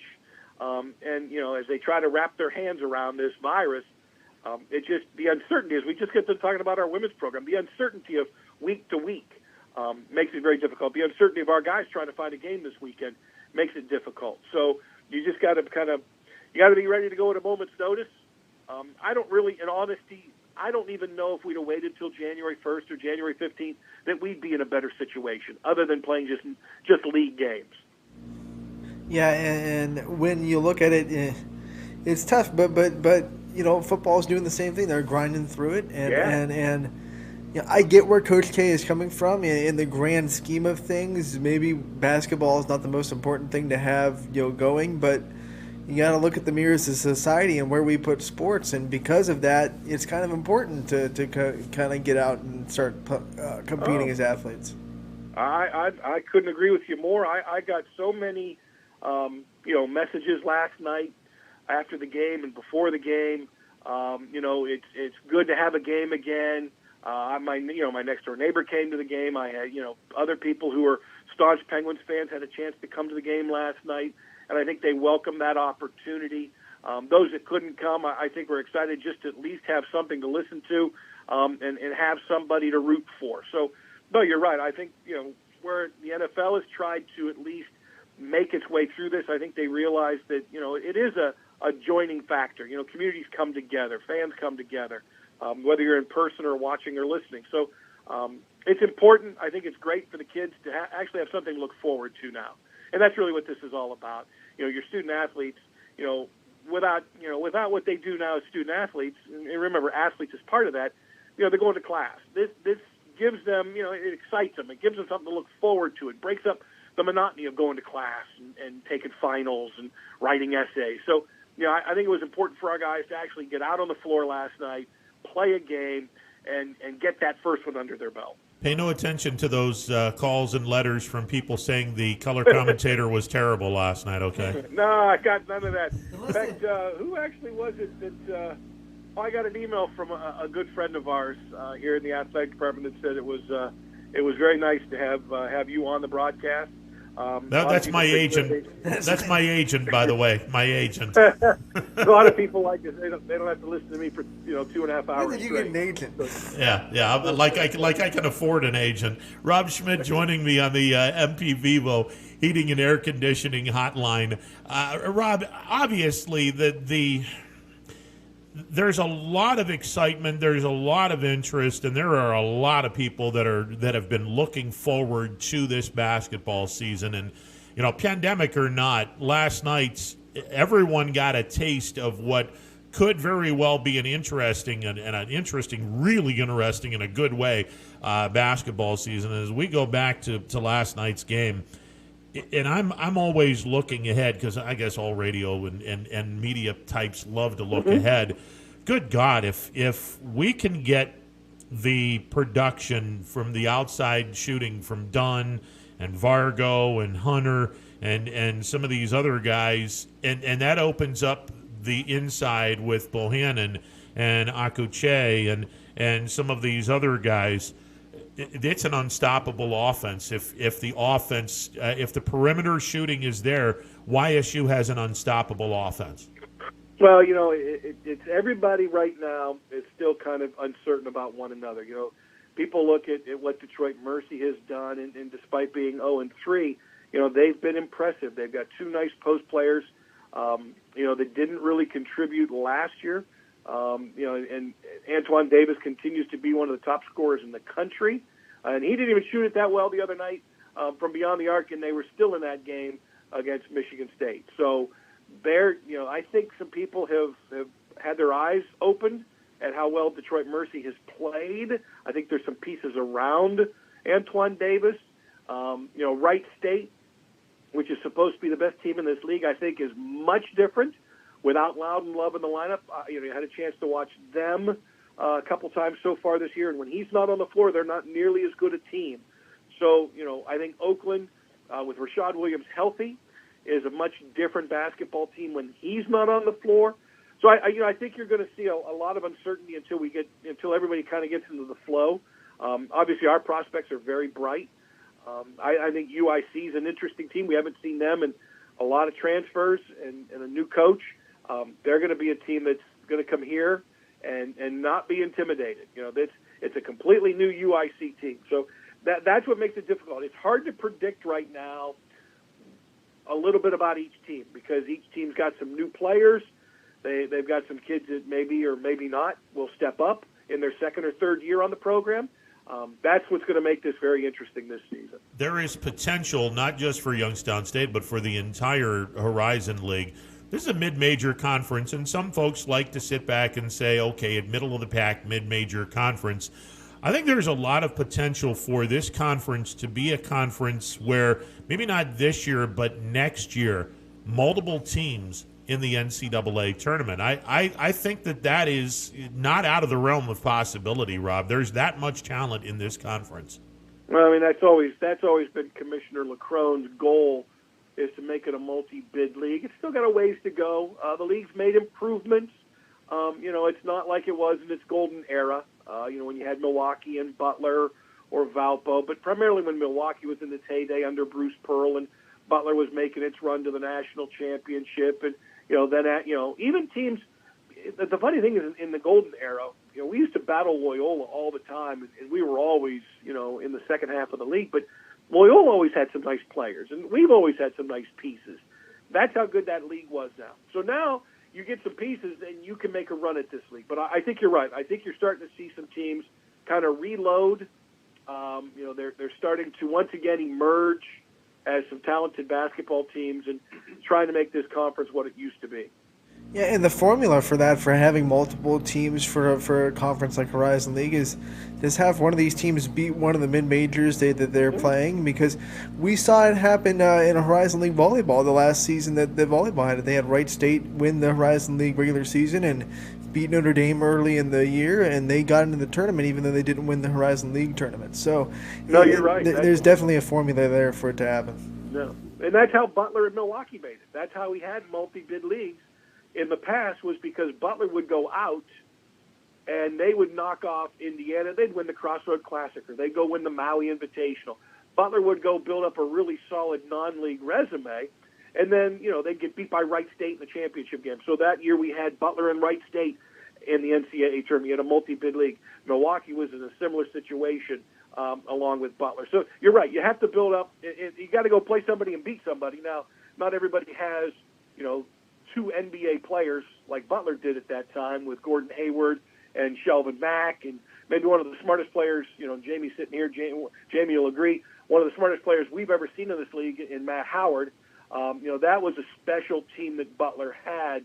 And I always bring up Milwaukee when I start talking multi-bid, because that team that they had under Bruce Pearl, they had Boo Davis, and they had some really strong players during that run that Milwaukee enjoyed about 10 years ago. So, I think you're starting to see these coaches now. I think there's starting to be some stability in the coaching ranks in this league. And, even with the couple of guys that are brand new, I think, they've kind of energized this league once again.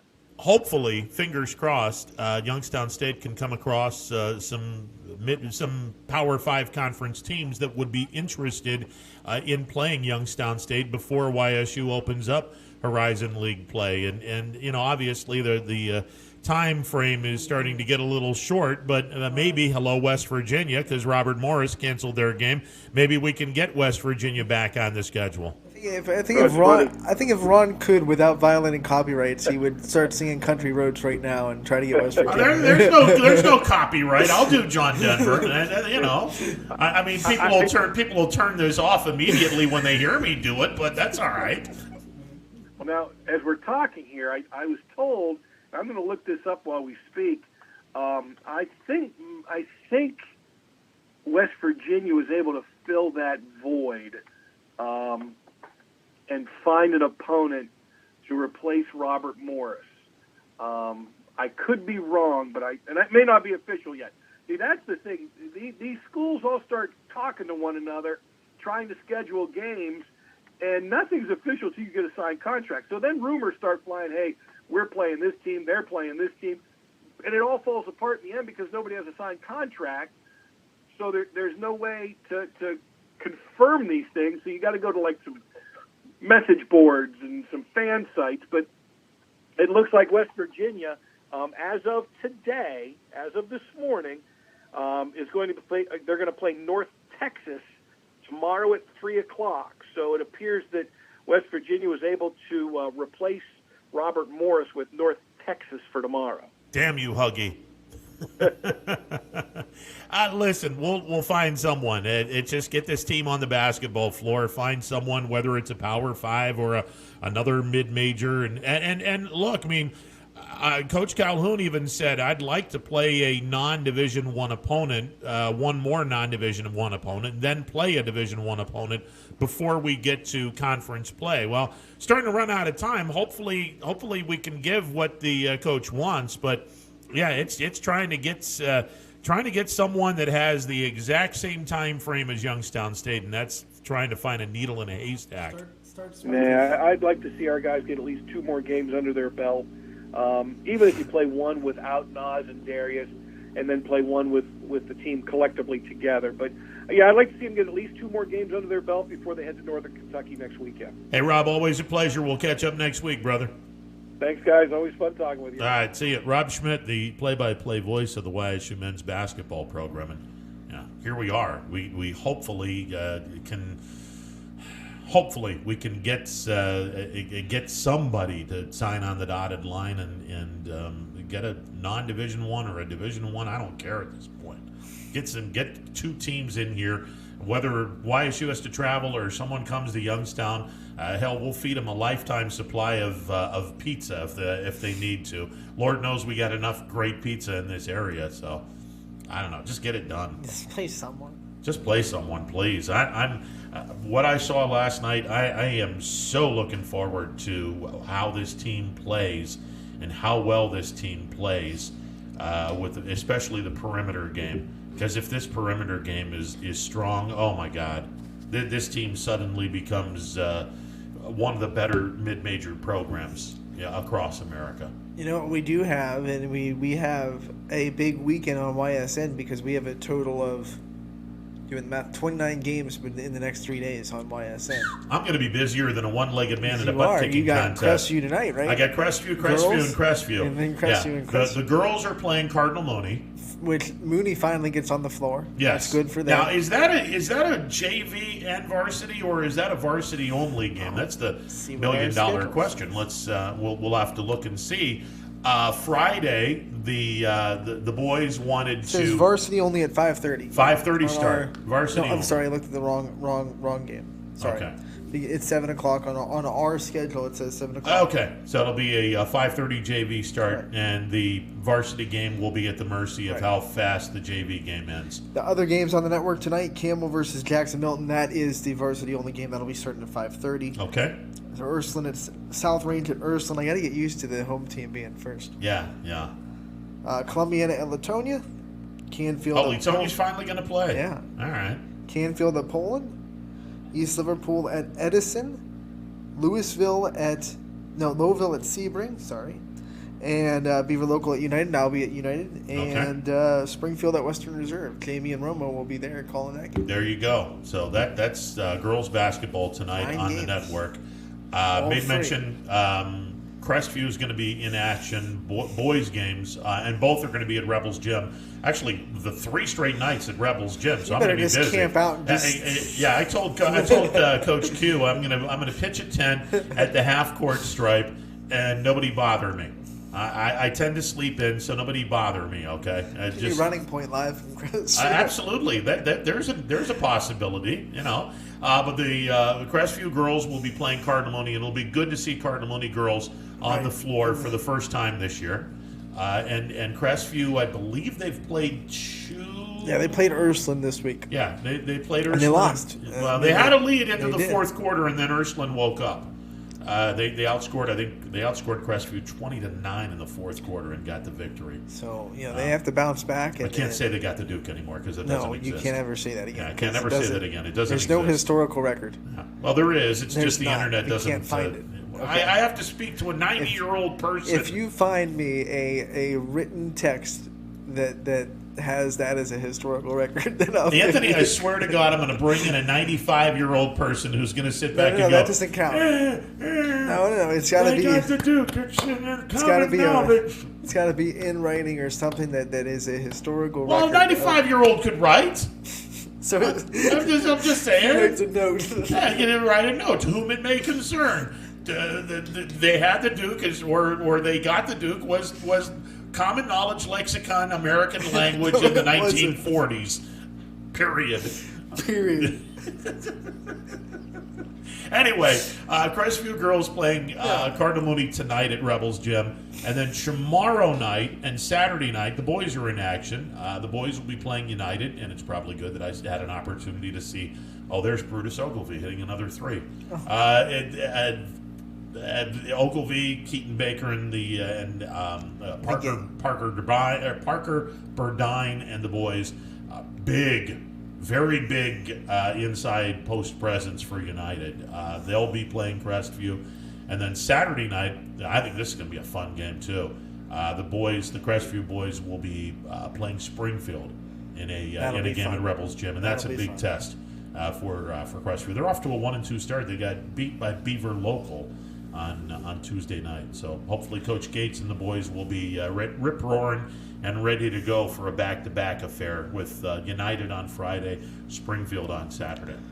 Yeah, and with the Mooney game tonight, I'm just, Mooney has been a team that has consistently gotten the rug pulled out from under them. They've had a couple of games scheduled, and not to their fault, but to the other teams dealing with issues. Yep. They've had to cancel them, and it's like they finally get on the floor.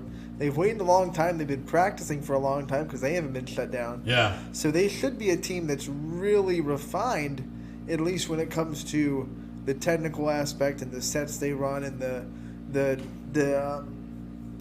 fundamentals of the game. Now, whether or not they're refined on the game stuff because they haven't played anybody, well, we'll have to see on that. See, and that's where, if you haven't played a game yet, there's a distinct advantage for teams that have played 2 or 3 games, and as opposed to a team that hasn't played a game yet. You're going to have a little bit of rust. It's you saw it with Fitch last night, and we mentioned this at the top of the broadcast. West Branch beat Fitch 41-29. This isn't going to be a normal thing in Austintown. This team's not going to just score 29 points a game, and they're not going to lose very many games. That's a good Fitch basketball team. And Crusty's going to have to find a way to stop Katie Huff for Mooney. I was waiting for you to give me a scouting report because, this will be fun. Basically, for volleyball, she did everything for him, and she does a lot for them on basketball, too. So she's going to have a good game, and Crusty's defense is going to have to find a way to slow her down. It'll be interesting to see what Krista Perry and the girls Emily do. Hill again. Emily Hill. She's having a good season. Yep. And as long as Mara Hallis doesn't have another malfunction where she has to leave for a quarter. And I still haven't figured out what she was wearing or what she wasn't wearing too. She's a really good point guard. Oh, no question. So when she came into the game in the second quarter, it was a stark difference in the style of play that Crestview had. So I look forward to seeing her for 4 quarters this time around. I'm excited for Canfield going to Poland. That'll be a good girls game tonight. And in my game, United at Beaver Local's second game of the year, they had to play one of the tougher teams on their schedule to open in Indian Creek, who's 4-0 right now. That's a team that you won't see until the regionals, but Right. if they get that far, that'll be a tough team for anyone to play. United, they've played a really hard start of their schedule too, and they're 1-4. They're trying to find some momentum to head into league play. So I think it'll be fun to watch those two teams go at it. Both teams that kind of need a win to boost morale. EOAC is going to be a lot of fun to watch, both boys and girls basketball this year, and we made mention the resurgence of Lisbon basketball for the boys, although they took a loss on Tuesday against Malvern. And you talk about another team south of us that's going to be an awful lot of fun to watch. Malvern is a really good basketball team this year. They're going to be fun to watch. But the addition of Valley Christian has strengthened the basketball end of the EOAC. And I think it strengthened the football end as well. And we'll see who Valley Christian hires as their next head football coach. And speaking of, we haven't even talked about this. Ryan Williams resigns at Poland. Yep. That's when I saw that. I looked at that and I had to do a double take, and I was like, wait a second. He had some pretty good success in the last few years at Poland. This team, state semifinals in 2019. They get to the third round of the playoffs, which I don't even know what the third round equates to. Would have been the semifinals. It was South Range beat Crestview that same night, so it had to be. It was semifinals. Semifinals. Yeah, it was the semifinals. Regional semifinals. Regional finals would have been the fourth week. Well, the fifth week for the lower seed, the fourth week for the higher seeds, right. And Poland was a higher seed. They had the first week off, so it was because Ursuline went on to lose to Minter. Yes. In the regional championship game, and then Mentor Lake Catholic wound up losing the state championship game. In who was the field goal by someone with a V. They lost to Versailles. No, not Versailles.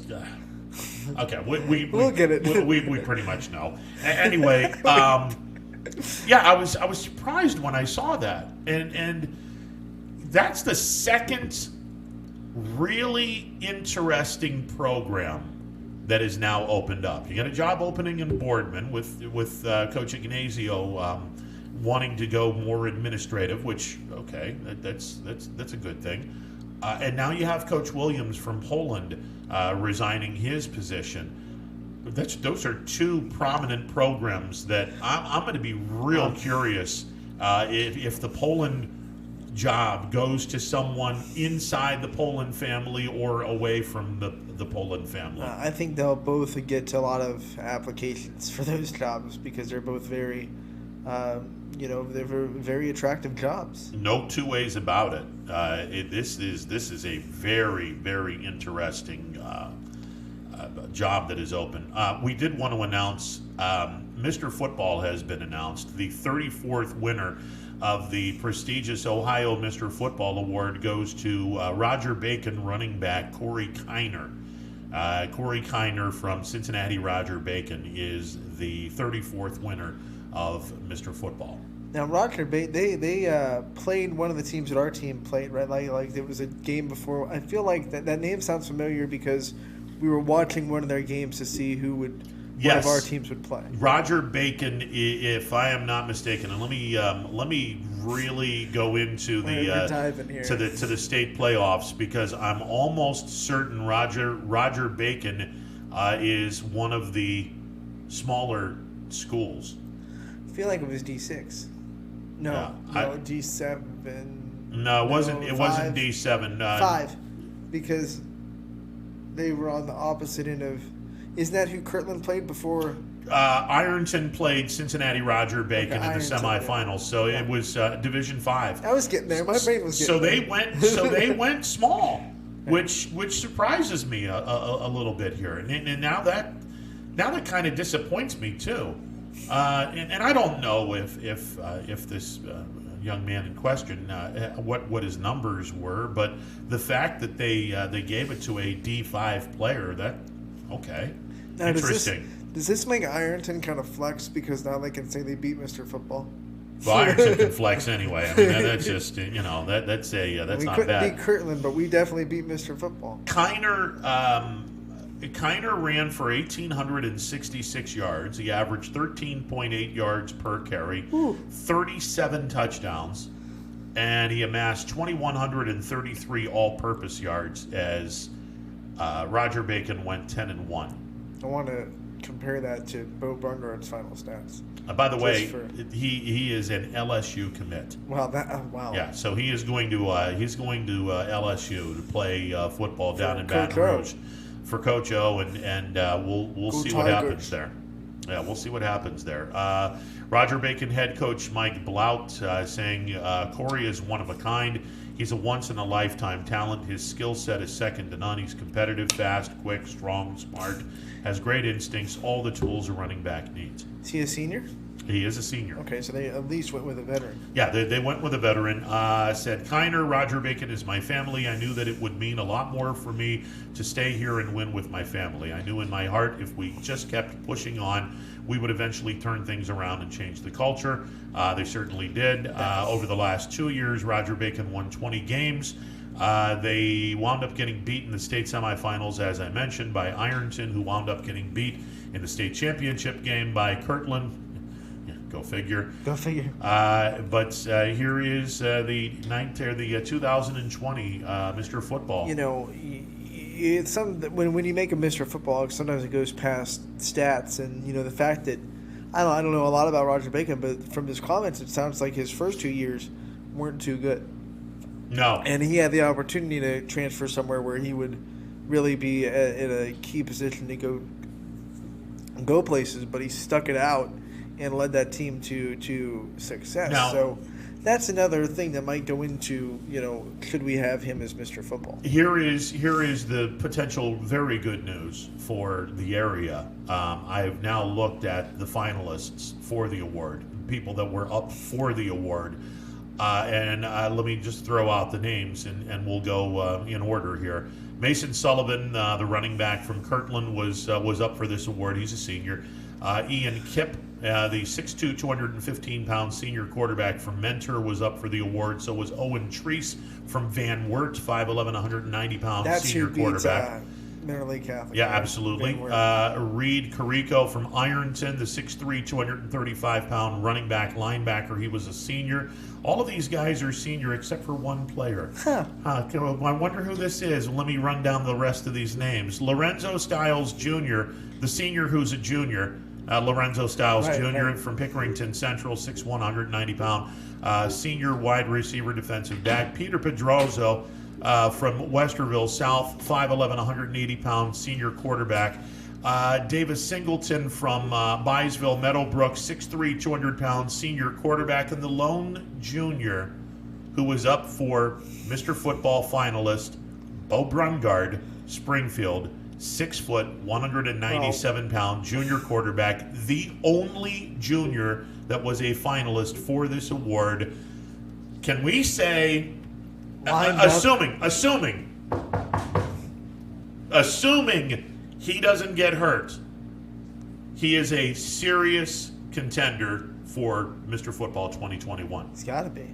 I mean, Because he's the only junior on this list. Just goes and takes care of business and does what he did this year. And if he puts on another show in the state championship like he did this year, I don't know how you don't. I mean, I think this year when what he did in the state championship opened a lot of the big, writers' eyes about what he can do, and it exposed him to the whole state. And I'm surprised that the Blazing Game wasn't on that list too, because they're co-players of the year in the division. But yeah. Brungard's a finalist. Brungard was a finalist. finalist. Blazing Game wasn't. Now let me run down the list of Mr. Football winners and give you the school and let you know how big the schools are.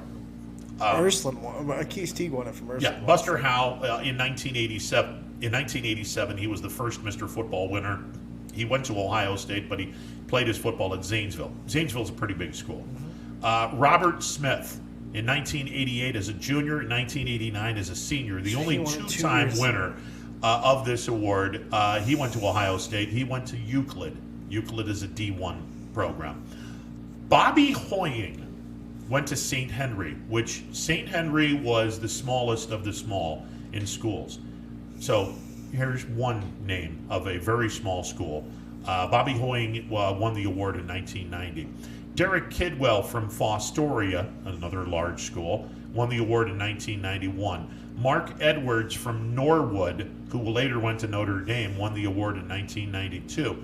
Mississinawa Valley's Curtis Ennis from Penn State, he wound up winning the award in 1983. Charles Woodson, who later went to Michigan, graduated from Fremont Ross High School. Everyone do the, yeah. He won the award in 1994. Andy Katzenmoyer, who went to Ohio State, had a nice career with the Buckeyes. He won the award in 95 from Westerville South. Derek Combs had played his high school football at Grove City, went to Ohio State. He won the award in 96. Tony Fisher, who played running back at Euclid, wound up at Notre Dame, won the award in 97. Ryan Brewer, who was a running back at Troy, went to South Carolina at 98. Bedford St. Peter's Chanel's Bam Childress won the award in 99. He later went to Ohio State. Jeff Backus played football at Upper Arlington. He wound up going to Northwestern in 2000. Maurice Claret won the award in 2001. We all know where Maurice went to school. Ben Mock, who went to Kenton, he won the award in 2002. Ray Williams from Benedictine won the award in 2003. Terrell Sutton from Hoban later went to Northwestern. He won the award in 2004. Deloney Carter from Copley went to Syracuse, won the award in 2005. Terrell Sutton sounds familiar. Did he have an NFL career too? Terrell Sutton did have an NFL career, if I'm not mistaken. Sounds very familiar. Yeah. Brandon Sane won the award in 2006. Bart Tansky from Menor won the award in 2007. I apologize. Eric Howard was a repeater too. 2008 and 2009 from North Canton Hoover, two-time award winner of Mr. Football. Akis Teague won the award in 2010. The Mock kid from Kenton won the award in 2011. Mitch Trubisky, who happens to be the quarterback for the Chicago Bears, he won the award in 2012. Dante Booker Jr. from St. Vincent St. Mary won the award in 2013. Joe Burrow I think we know who Joe Burrow is. He won the award in 2014. Keyshawn Sims, who won the award for Maslin Perry, he went to a D2 school. Mr. Football to a D2 school, Ashland. 2016, Michael Warren, Toledo Central Catholic. 2017, Joey Bachman from Wadsworth. He's now wrestling in Virginia. He's not even playing football. Go figure. 2018, Cade Stover, running back, strong safety from Lexington. He's over at Ohio State. Evan Prater from Cincinnati, Wyoming. He went to the University of Cincinnati. And now Corey Kiner from Roger Bacon. He is committed to Louisiana State University. So one of the only ones to really go out of state other than Notre Dame is this kid going to LSU. I mean, everyone else seemed to be like Cincinnati, Ohio State, a couple Penn States in there, local schools. Yeah, Joey Burrow wound up at LSU, but he went there because Ohio State. Right. Mitch Trubisky went to North Carolina. Yeah, that's true. But really, not a lot of kids leaving the area. So LSU to come up to Ohio and get Mr. Football, that must be a not too shabby. Big thing for them. Not too shabby at all. When the national champion calls your phone, you don't say no. Well, I mean, by the way, LSU also said we're not doing any bowl games this year. Well, hell, you're 2-5. You shouldn't be doing any bowl games. And they've had a couple of kids drop out like this week, so yeah, they're losing numbers. Yeah, there's a lot of. It's bad. It's all bad in LSU right now. There's a lot of people that are not happy with Coach Pelini and the defense. Did you see Coach O's tantrum at the sideline? It wasn't like on the TV. One of the TV cameras caught it, but it wasn't. It didn't go live on the broadcast. But he was just losing his mind on the sidelines. Yeah, it hasn't been a good year at LSU. It just hasn't, and we'll see what happens. I mean, it was a rough go of it this year. They lost a lot. They had 30-plus players get drafted. They lost almost their whole team. Yeah, they lost a ton of people. But, again, congratulations. Cincinnati Roger Bacon's Corey Kiner. He is the 34th winner of the prestigious Mr. Football Award in the state of Ohio. And, again, Beau Brungard is the only junior that was a finalist for this award. So it sets up Beau Brungard's senior year pretty nicely as long as he stays hungry and as long as he stays healthy. It sets up a pretty interesting senior year. And Anthony, we talked a little bit about this as well. Springfield has an awful lot to play for in that this year they became just the second public school in our area to go back-to-back in the state championship, joining Warren Western Reserve, who did the deed in 1972 and 1973, the first 2 years that the state playoffs came to form. Springfield has an opportunity in 2021 to do something no other public school has ever done in our area, and that's go to 3 consecutive state championship games. So we'll see what happens. And they did a good job this year of keeping it one step at a time and never looking to repeat. I don't think I ever heard the words repeat uttered out of anyone from Springfield other than parents and fans or whatever, but anyone from the Springfield program this year once until maybe that state championship game when they could finally focus on it. So they did a really good job not looking to the horizon and keeping their eyes focused on who was in front of them every week. And that was the question I had about Springfield coming into this season, because it's hard for these kids. You went all the way to the state championship, and now you have to come and you have to respect Middle Ridge. It's like, no, but they took care of business every week. They respected their opponent. They went and they laced up and they did it, and now they just have to do it one more time. The one thing that I'll say about 2020, it was a messed up year in terms of the scheduling, in terms of all kinds of different things. I want to hearken on a point that was actually made in a completely different conversation with Brian Driscoll, where Brian Driscoll is on record as saying Ohio State shouldn't be in the Final Four because they haven't played enough games, and the more games you play, the more chance you are of getting upended. The state playoffs was actually 2 rounds more. If you were a lower seed, it was 2 rounds more. If you were a higher seed and you were off the first week, you still had to play 1 more game. So the idea that anyone was able to get to a state championship game, you had to play 5 games, which is normally what you would play to win a state championship. Now you had to play a 6th game in order to get to win a state championship.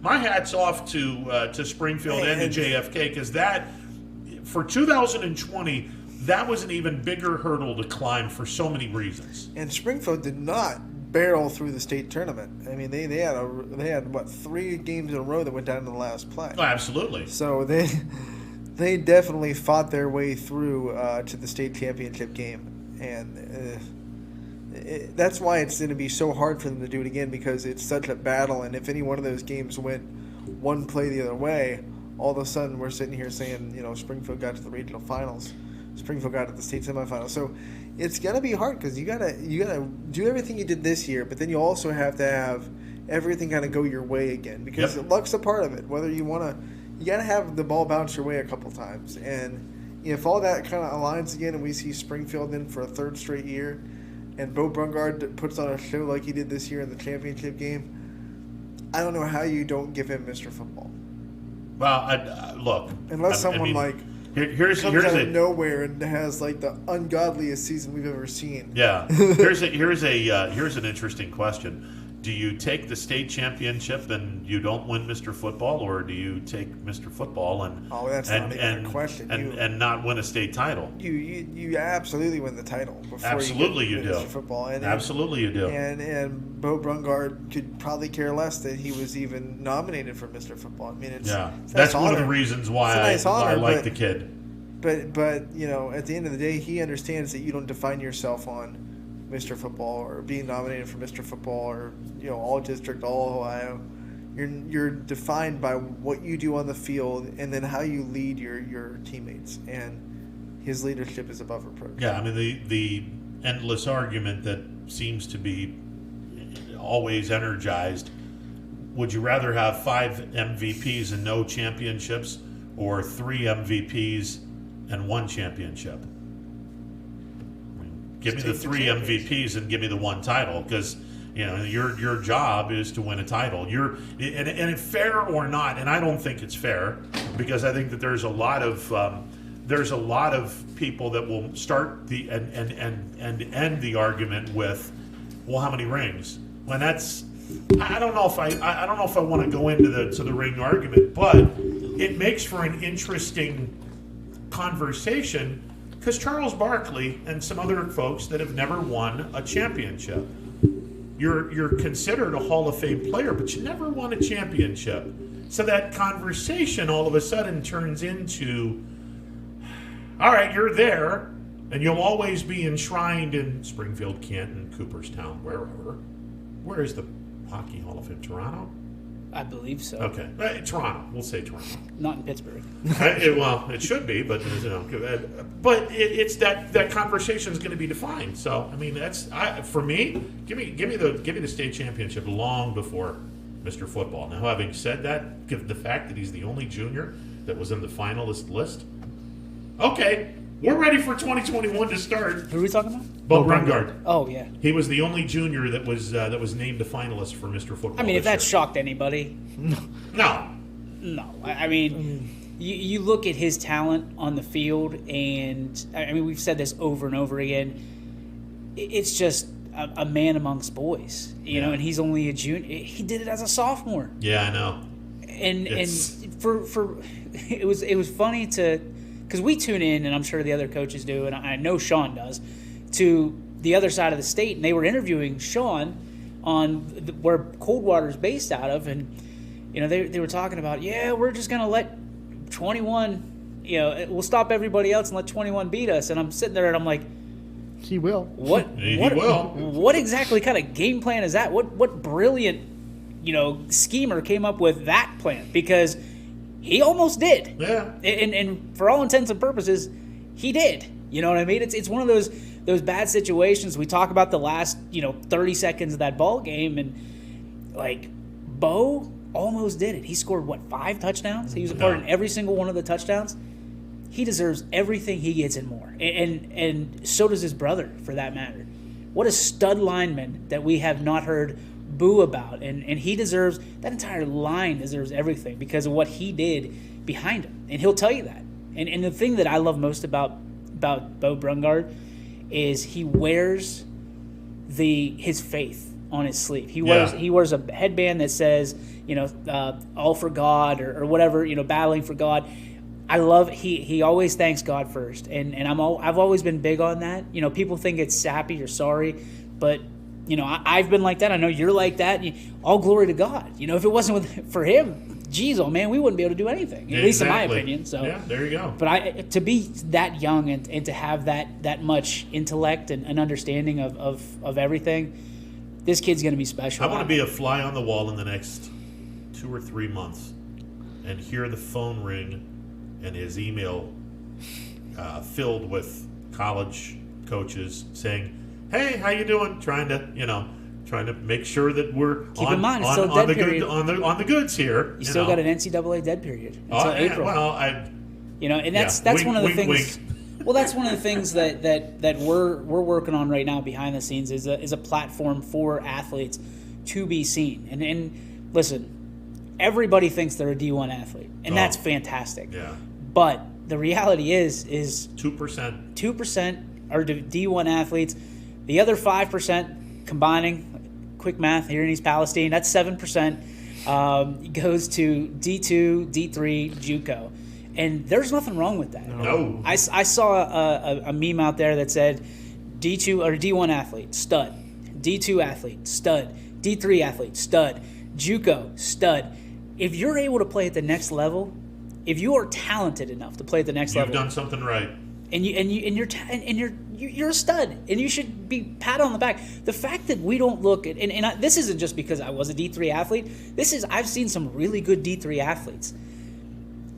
The fact that you're a D3, D2, D1, JUCO, you've accomplished something Yes, you have. 93% of people don't accomplish, and to me, that's a feat in itself. So.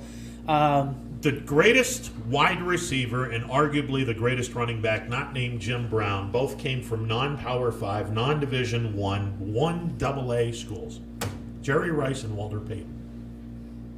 Both of them came from non-Power 5, non-big boy, everyone pays attention to me colleges. I can even name you. So did Big Ben, by the way. Ben Roethlisberger is going into the Hall of Fame when his career is over. He played in the MAC. The MAC translates to good AFC North football. That's proven fact. Well, yeah. Look at the There's some good talent James there. Harrison, Kent State. Who's the wide receiver that played at Mount Union that wound up having Pierre a very Garçon. nice? Thank you very much. Pierre Garçon has had an NFL career. Doesn't matter where you go to school. I mean, it's just look. I mean, you play where the interest is, where your major and their reputation as how good your major is school-wise, if it goes together, and that's where you end up, fine, have at it. Go do the fact that you're good enough to play college sports, period. That's the end of the story. That's the story. Well, and the problem is most people think that they're going to go on a full ride on a baseball scholarship or softball. That's feasible because ladies have arguably a lot better opportunity with scholarships than guys do because football takes up so many scholarships. Yes. Right? So basically, if you're going to play, and I don't want to just blanket this, but the majority of women that play college sports are getting a majority scholarship to play. Because if there's 60, and that's a number I'm just throwing out there, if 60 guys get scholarships to play football, then you've got to make that 60 scholarships up on the other side with female sports. So baseball's at a disadvantage. Men's golf's at a disadvantage. All these men's sports are kind of at a disadvantage because football runs the show. So when they sit there and they say football pays everything, it's because it does. And there's nobody that can absolutely go against that. And people make fun, and next year's going to be an interesting year. I mean, we talked about Ohio State yesterday. All the stuff that's going on with that. There's not a whole lot of revenue coming in to the football programs right now, and at some point, that's going to make an impact on the rest of the story at universities and colleges. We had sat back and said we feel sorry for the class of 2022. Not this class. This class has already been They've already the class of 2021. They've already been recruited. At college or high school? At college. For the college, these kids have already been recruited. They're going to be good to go. The class of 2022 is the class that I think is going to be severely. And he's talking the high school severely class of hamstrung. The 2022 high that's school trying to get class of recruited. 2022 is going to be severely hamstrung by what you're saying. I think the class of 2021, they'll be okay. Although a lot of them will redshirt, depending on what the NCAA announces. Well, you know what forward. that means is, typically when you're going into to college as a graduating senior, you're battling 18-year-olds versus 23, 21. 24 years old Yeah, sometimes, yeah. depending on the red shirt. Yep. Now you've got 18-year-old versus 25-year-olds because they get an extra year of eligibility. So you've got, 7 years between them? Somewhere around there. So you sit there and you look at yourself, like, I know what I went through from 18 years old to when I was 25. I know what I could lift from when I was growing into a man's body to when you were in a man's body, Yeah. and you can put down powder, all that stuff that you're allowed to take naturally, but protein powders and things of that nature that really starts affecting your body, and your metabolism slows down so you can pump a little more. All that. You're a grown man. Like 25, you're a grown man. Yep. And you've got 18-year-olds that are told by recruiters, you could come in and start right now. And you sit there, like it was tough enough when it was 18 to 23. Yeah. And now it's 18 to 25.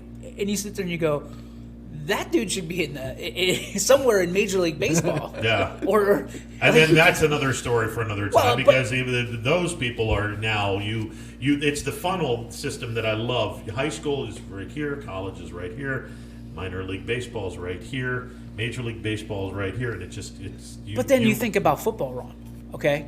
You're an 18-year-old Yeah. that has to play quarterback or is talented enough on your team to play quarterback or running back. You got a linebacker that's 25 years old. Coming at you. Do you remember between 23 and 25 Yep. going, man, I wish I knew then what I know now? Yep. They got 2 extra years to know then what Yep. they're supposed. Holy crap! Yeah. Like that's a struggle. It is. I mean, guys like Chase Franken, I really, my heart goes out to him. Do I think he can overcome? Yes. Do I think it's going to be a struggle? He has Yes. a shot. He has a shot, and I I don't want to. I'll put my scouting hat on because I love doing this. I told someone. Oh boy. I told someone. I loved your scouting report on the Steelers, by the way. That was dynamic. I wrote it down. I told someone, Chase Franken is what I would consider to be, if he learns the position, can be an elite center fielder defensively, because he's got speed and he has angles that you can't teach. So that's fine. Put him in center field. No, the problem is Lucas Masonic is Sony. Yeah, is in center field. If I'm coaches, you're going over there, and you're going to be attached at the hip to Lucas, and he's going to teach you how to play center field because he's elite. But- He's really good in center field.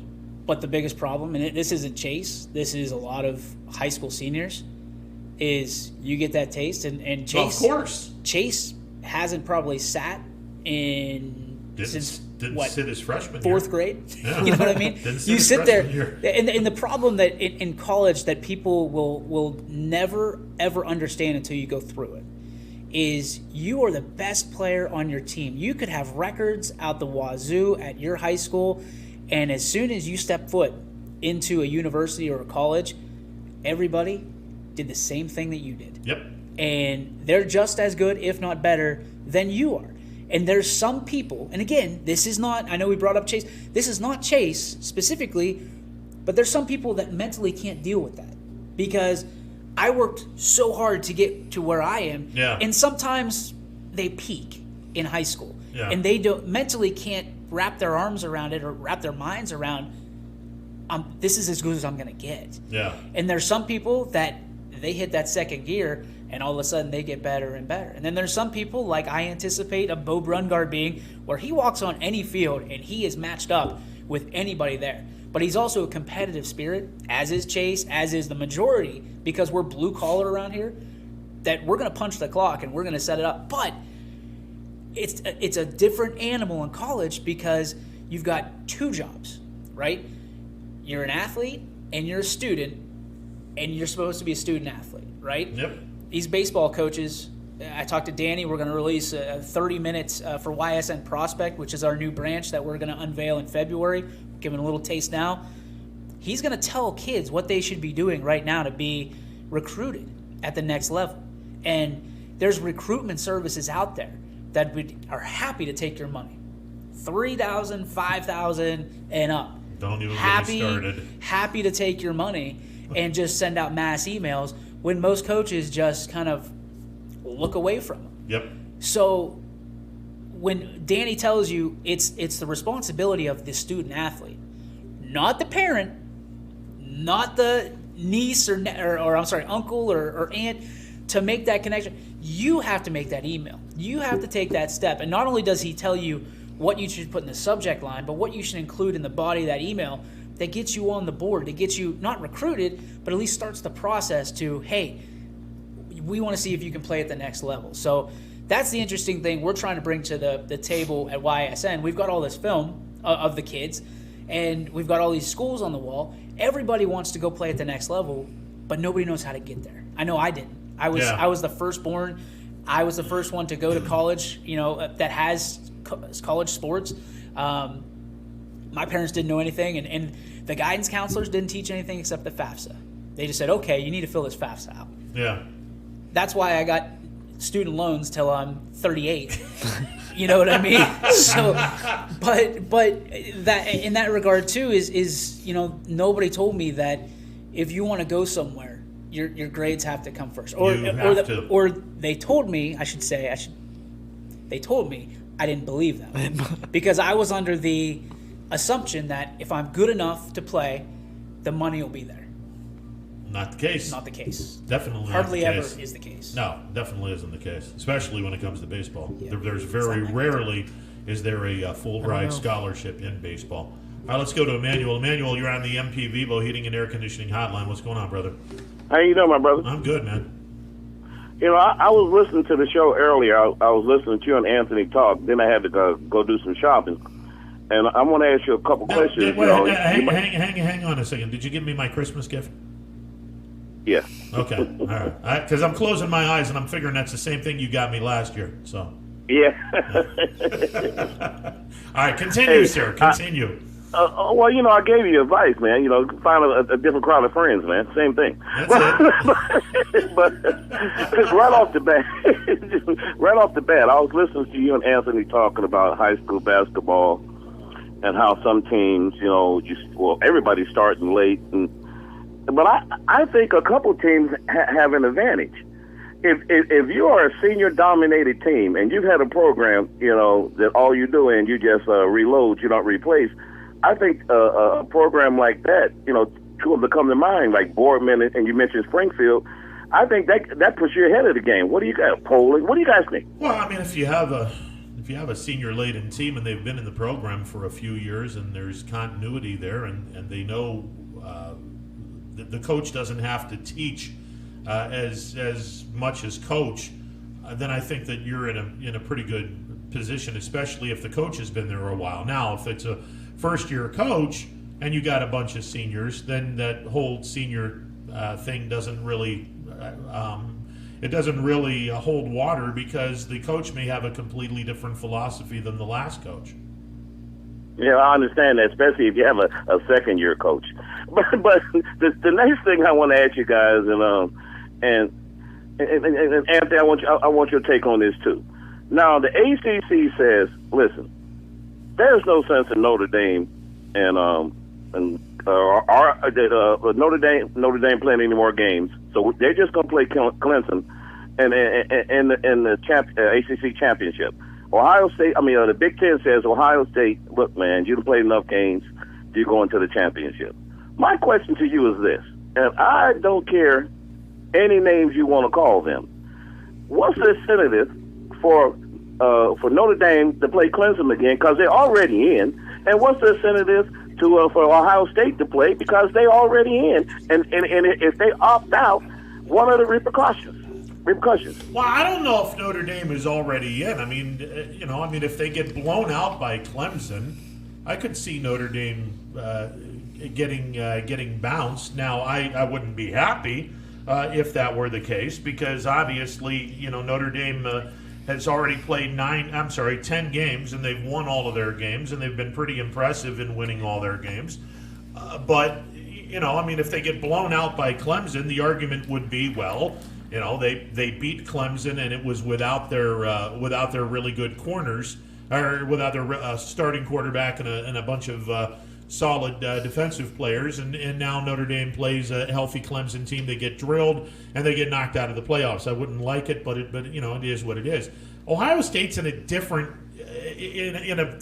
scenario, and that's because the Buckeyes have only played 5 games this year. They've played twice as few amount of games as Notre Dame has played. So you're not getting a really fair read on what Ohio State's team is like through only 5 games, where you have a much better read as to where the ACC and the SEC teams are, because they've played more games. Well, what I have to say is this. Fairness has nothing to do with it, because the reason why it's not a big deal that Ohio State didn't play Michigan, even if they lost to Michigan, they still would have went because they beat Indiana. So my question to you is, again, I'm going to ask you and Anthony this again. What is the incentive to play these games? Because Notre Dame is in if they don't play in a championship game. What's to say that one of these teams, get the virus and they can't play? They're still in.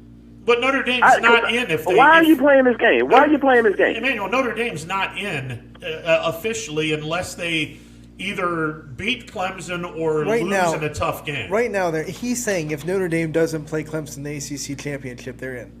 And I agree with him. If they don't play the ACC title game, of course they're in. Yeah. So he's asking, what's the incentive to playing those games if everyone's kind of in right now without playing them? Because you have to play conference title games. I know, but he's saying, what's the incentive to the teams? Well, the incentive is if Ohio State were to get upset, they're not in. If Florida upsets Alabama, Ohio State that's not much in. incentive to play it, then, is it? If we get upset, we're not in. Well, but you got to play it. You have to play it because it's a conference championship game. You don't have to play it, Ron. The virus can break out at any time, dude. Well, hey, they're playing by the rules. They're playing by the rules set forth by the conferences when they started this. They're not switching rules. We're talking 2 separate rules. The college championship committee has a totally different set of marching orders than the NCAA has. Now, for a long time back when they first came out with the BCS, people were arguing, well, wait a minute, now how's this going to affect the bowls? Okay, we've seen how it affects the bowls. Now we're going to see how's it going to affect the championships. Here, I want to drop this one thing before I leave to go set up the other show. But we talked about this yesterday. What if Northwestern decides to opt out against Ohio State? How does that put an absolute nuclear bomb into the BCS? Because then you got Ohio State with, 5 games? 5 games. How do you put Ohio State into the top 4 with 5 games on the resume and only playing Indiana as a team that they beat the hell out of? As Ohio State fans will tell you, they beat the hell out of Indiana. What was the final score? 42-35. 42-35. So I don't know that is a good enough body of work to put them in the top 4, in my humble opinion. Bomb. So what are you saying, Anthony? Brian Driscoll said the same thing, by the way. Yeah, that's. But Anthony, what are you saying? To DJ's point, though, because of that, who do you put in ahead of Ohio State? Though it's like, especially if Alabama wins the SEC championship, those teams are kind of. There's not another team that can really jump them. You can't put Florida in there because that means they're 2 losses. You could jump Texas A&M even though they don't play anybody else for the rest of the season. You could say, well, because Ohio State can't play the Big Ten championship, we're just going to have Texas A&M be in the playoffs. But just because of the circumstances they're in, I don't know who you would put ahead of Ohio State if they don't play that game. Does the committee And Florida loses to Alabama. And here's the other thing. I mean, the committee, do they actually punish the Big 12, the Pac-12, and the Big 10 because they didn't stand up with the ACC and the SEC when all of this started, and the Big Ten's leadership sucked to the point where they had to be pressured to put back into college football? If the championship isn't played, do they sit back and go, you know what, screw you guys, we're going to do 2 ACC Wait a minute, Ron. games Wait a minute, Ron. A SEC. championship will be played. Indiana will go. And Indiana would love to go to the championship and win it. If Northwestern backs out, there won't be a championship. They're not going to they've already established they're not going to send out jump people because they can't play. And the college football playoffs has already said that too. Like if they have their 4 set and one of the 4 gets a virus and they can't play that game, then the other team just moves on. They're not going to replace it with the 5 seed. I'm talking about the Big Ten championship and the SEC. So wouldn't Wisconsin go up, or who would be the next team? I don't think Who's in second place? I don't think they'll do that. I don't think they'll just move a team up because one team can't play. I think if Northwestern can't play or Ohio State, then they'll just say, hey, the Big Ten championship is canceled, and they'll move on from there. Well, they did that before. They did that before when a Big Ten champion, you won the championship, but you had to go to the Rose Bowl or something. And didn't they put the next team up? Or am I wrong with that? I might be wrong on that. Well, now we're talking about teams that got into bowls. So, if Ohio State goes to the playoffs, the team they beat in the Big Ten championship usually goes to the Rose Bowl. But we're just talking about the Big Ten championship game. They are not going to just replace Northwestern if Northwestern has a COVID outbreak because they still want to play the game. By the way, Northwestern plays Illinois this weekend, and then they'll play Ohio State next weekend in the Big Ten title game. What if, God forbid, Northwestern beats Ohio State? Well, Northwestern's only lost one game this year. I'm just going to throw that out there. They only lost one game. Now, it was a horrible loss to Michigan State. That would be chaos. Oh, it would be. But you can't. Northwestern, it's a horrible loss to Michigan State, but you look at the years, a lot of good teams have had bad losses. So what if Northwestern comes into that game, because everyone's been talking as if Ohio State already won it. So Northwestern comes in that game really offended, really strong, and beats Ohio State. Holy chaos. Well, because then if Ohio State loses and Florida somehow beats Alabama, you have no choice but to put Cincinnati into the playoffs. Wait a minute. I thought we were serious. Come on. No. Actually, you would have your choice. You'd have Florida, Alabama, Notre Dame, and Clemson. Florida just lost. What if Alabama wins the SEC? Okay, so let me do this scenario again. Alabama beats Florida. Right. Northwestern beats Ohio State. Right. Notre Dame and Clemson play a close game. Right. Okay. Notre Dame and Clemson and Alabama are obviously. Your choices are Texas A&M, who doesn't have a game left. Who would finish up, and let me run through this because, God, this is juicy. Texas A&M would wind up because they have on their schedule left. Oh, they do have a game left. Tennessee. They have a game against Tennessee at Rocky Top. So they would finish 8-1 if they get past Tennessee, which isn't that big of a deal. Your choices would be Texas A&M. 8-1 Texas A&M. Or Cincinnati. Because you can't put Florida in there with 2 losses. Florida would have 2 losses. Cincinnati has 1 game left. Against Tulsa in their conference championship. And that's the conference championship. And they had canceled that game for this Saturday. They play it next Saturday. What has the committee always said? If they're close, conference champions get the tiebreaker. Cincinnati would be in the Final Four. Holy crap. All I'm saying is this. If I was Ohio State, I would catch a cold. And the last thing I'm going to – Notre Dame, too, I'd catch a cold. I'm not feeling too good. The last thing I got to say is this, right? All these Cleveland Brown fans, right, they happy, right, because the doggone Pittsburgh Steelers lost. But I'm here to tell you, if you look at teams that Pittsburgh beat, it takes them 2 to 3 weeks to recover. Baltimore is back, and I don't think the Cleveland Browns have any idea what's coming to Cleveland. I really don't. I don't think they're back just because they beat the Cowboys. Listen, Baltimore is going to be a tough test for the Browns on Monday. I think it'll be a fun game. I think it will be a fun game. Well, if they beat Baltimore, that means they have arrived. But once again, guys, thanks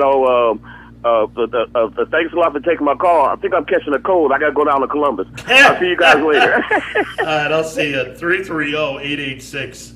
0813. There's a name that we have not mentioned yet, and they will be playing in the Big 12 championship game. Anthony, let me throw this name out. Especially if they win the Big 12 championship, Iowa State. Now, granted, they're 8-2, and they have lost a non-conference game. They lost to Louisiana Lafayette 31-14 at the beginning of the year, and they lost to Oklahoma State in Stillwater 24-21. But that's been their hiccup. They have Oklahoma this week on their schedule. Actually, next week for the Big 12 championship game. Oklahoma has 2 losses on the campaign. Iowa State has 2 losses on the campaign. I guess it comes down to, would you take an undefeated Cincinnati team from the AAC or a 2-loss Iowa State Oklahoma winner out of a Power 5 Big 12? I wouldn't. I have a hard time putting anyone in the Big 12 in the college football playoff this year because, boy, did they look bad. I would put Cincinnati in over a 2-loss Big 12 champion. Okay, and then let me repeat: the Pac-12 has 2 undefeated teams. Still. USC and Colorado are both undefeated. Oh my gosh! And where are they in the college football? But see, the committee is they don't have any respect for. No, they have none. Let's run through the gauntlet that Colorado has faced: UCLA, Stanford, San Diego State, and Arizona. Those are the 4 games that Colorado has have one more played. game this week, and then the Big Pac-12 championship. Yeah, Colorado is playing Utah this week. Interestingly That's a enough, decent match. I mean, they're not playing USC, which is weird. But because they would in the Pac-12. Well, no, they're both in the same division. That's just weird that they're not playing each other. Who goes to the big Pac-12 championship? I have no idea. USC has beaten Arizona State, Arizona, Utah, and Washington State. They have UCLA this week. Welcome to the Pac-12, where the points don't matter and nothing makes sense. Yeah, exactly. Whose championship is it anyway? Where the points don't matter. USC is number 15 by the committee. Colorado is number 21 by the committee, and they're both in the South, and they haven't played each other. Who cares at this point? The Pac-12 is out because they haven't played a lot of games. So, clearly, this is weird. But your situation, it hinders on what Ohio State does with Northwestern. When we assume it's Northwestern that the Buckeyes will play. Now, if Northwestern loses to Illinois, maybe it's Iowa that the Buckeyes wind up playing. Who knows? No, the Buckeyes better hope that it's Northwestern at least. This is just so weird. Iowa is supposed to be playing Wisconsin on Saturday, and Northwestern is supposed to be playing Illinois this Saturday. And again, the Big Ten standings in the other division: Northwestern is 5-1, Iowa is 5-2. So if Northwestern wins, they win the conference. If Northwestern loses and Iowa happens to beat Wisconsin, Iowa would be Ohio State's opponent. Per Dana Balish, and we speculated this when we were talking to Rob, but now it's official. The Youngstown State women's basketball game against Northern Kentucky has been canceled. So also, and it says also Green Bay series December 19th through 20th canceled due to positive tests with YSU program. All right, so the women's program unfortunately has another COVID outbreak. And it sounds like next weekend's canceled as well. Well, you got to do the this weekend and next weekend. Yeah, you got to do the 2 weeks. So unfortunately, the 2 weeks will put them into December the 24th. If they were tested positive today. I mean, Richie Giuliano, who's works for us and then works for the women's program as well. Yes. Said that the way it stands, they won't play until January 1st. Yep. So. Yeah, they're done till January, unless they could have a non-conference game, but prior to January the 1st and 2nd, which falls on a Friday and Saturday. then they would not be playing any games. And again, the women's basketball games next week in Northern Kentucky have been canceled. The Green Bay series also canceled. Positive test within the YSU program. And you have to look at the positive test as of today. 2 weeks it takes them to Christmas Eve.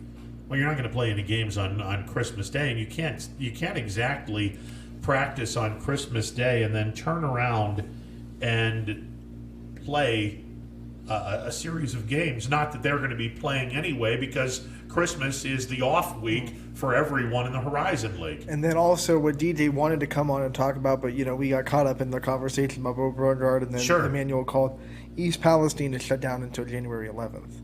So one conference, and again, the news that we had last night, Southern Local Board met, unanimously said we're back to playing sports.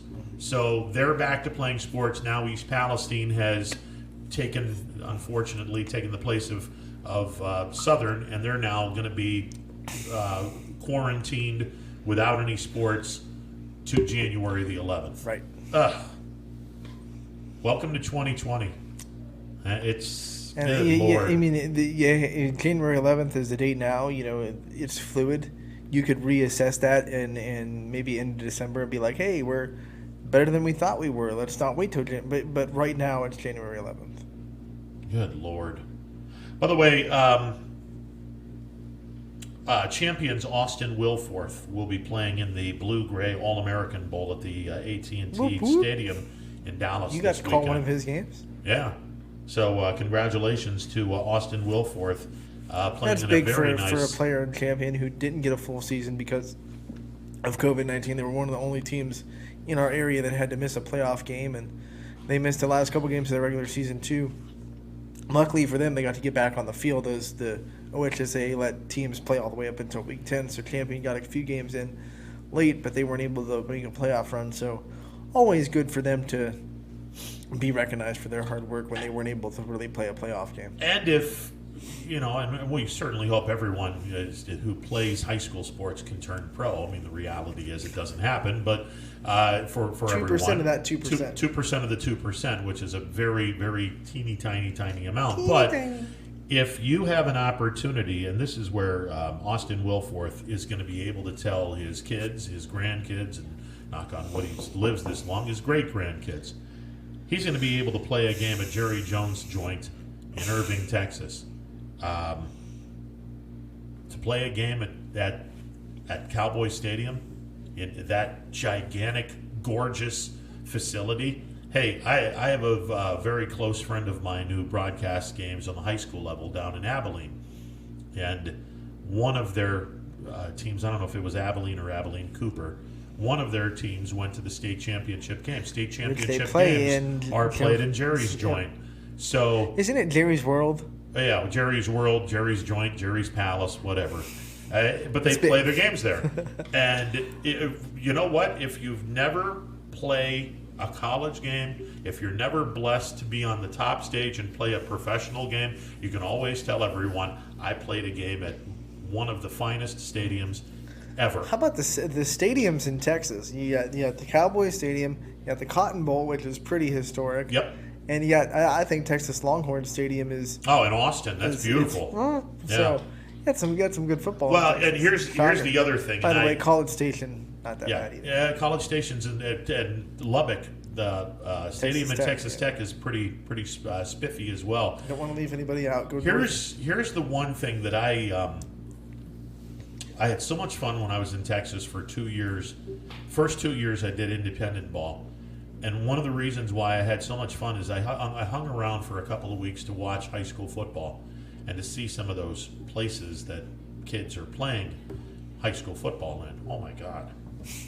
I mean, there's programs that have stadiums that are every bit as nice as Stambaugh for a college stadium. And these guys are freaking high school playing at a 23,000 seat stadium that has all the bells and whistles. And I'm like, Friday Night Lights was not exaggerating. Oh, no, they were not exaggerating. They were not exaggerating. Texas football is it is a different You've said this world. before, and you can attest to this. The other stuff, Northeast Ohio, and especially the state Blows of them out Ohio, of the water.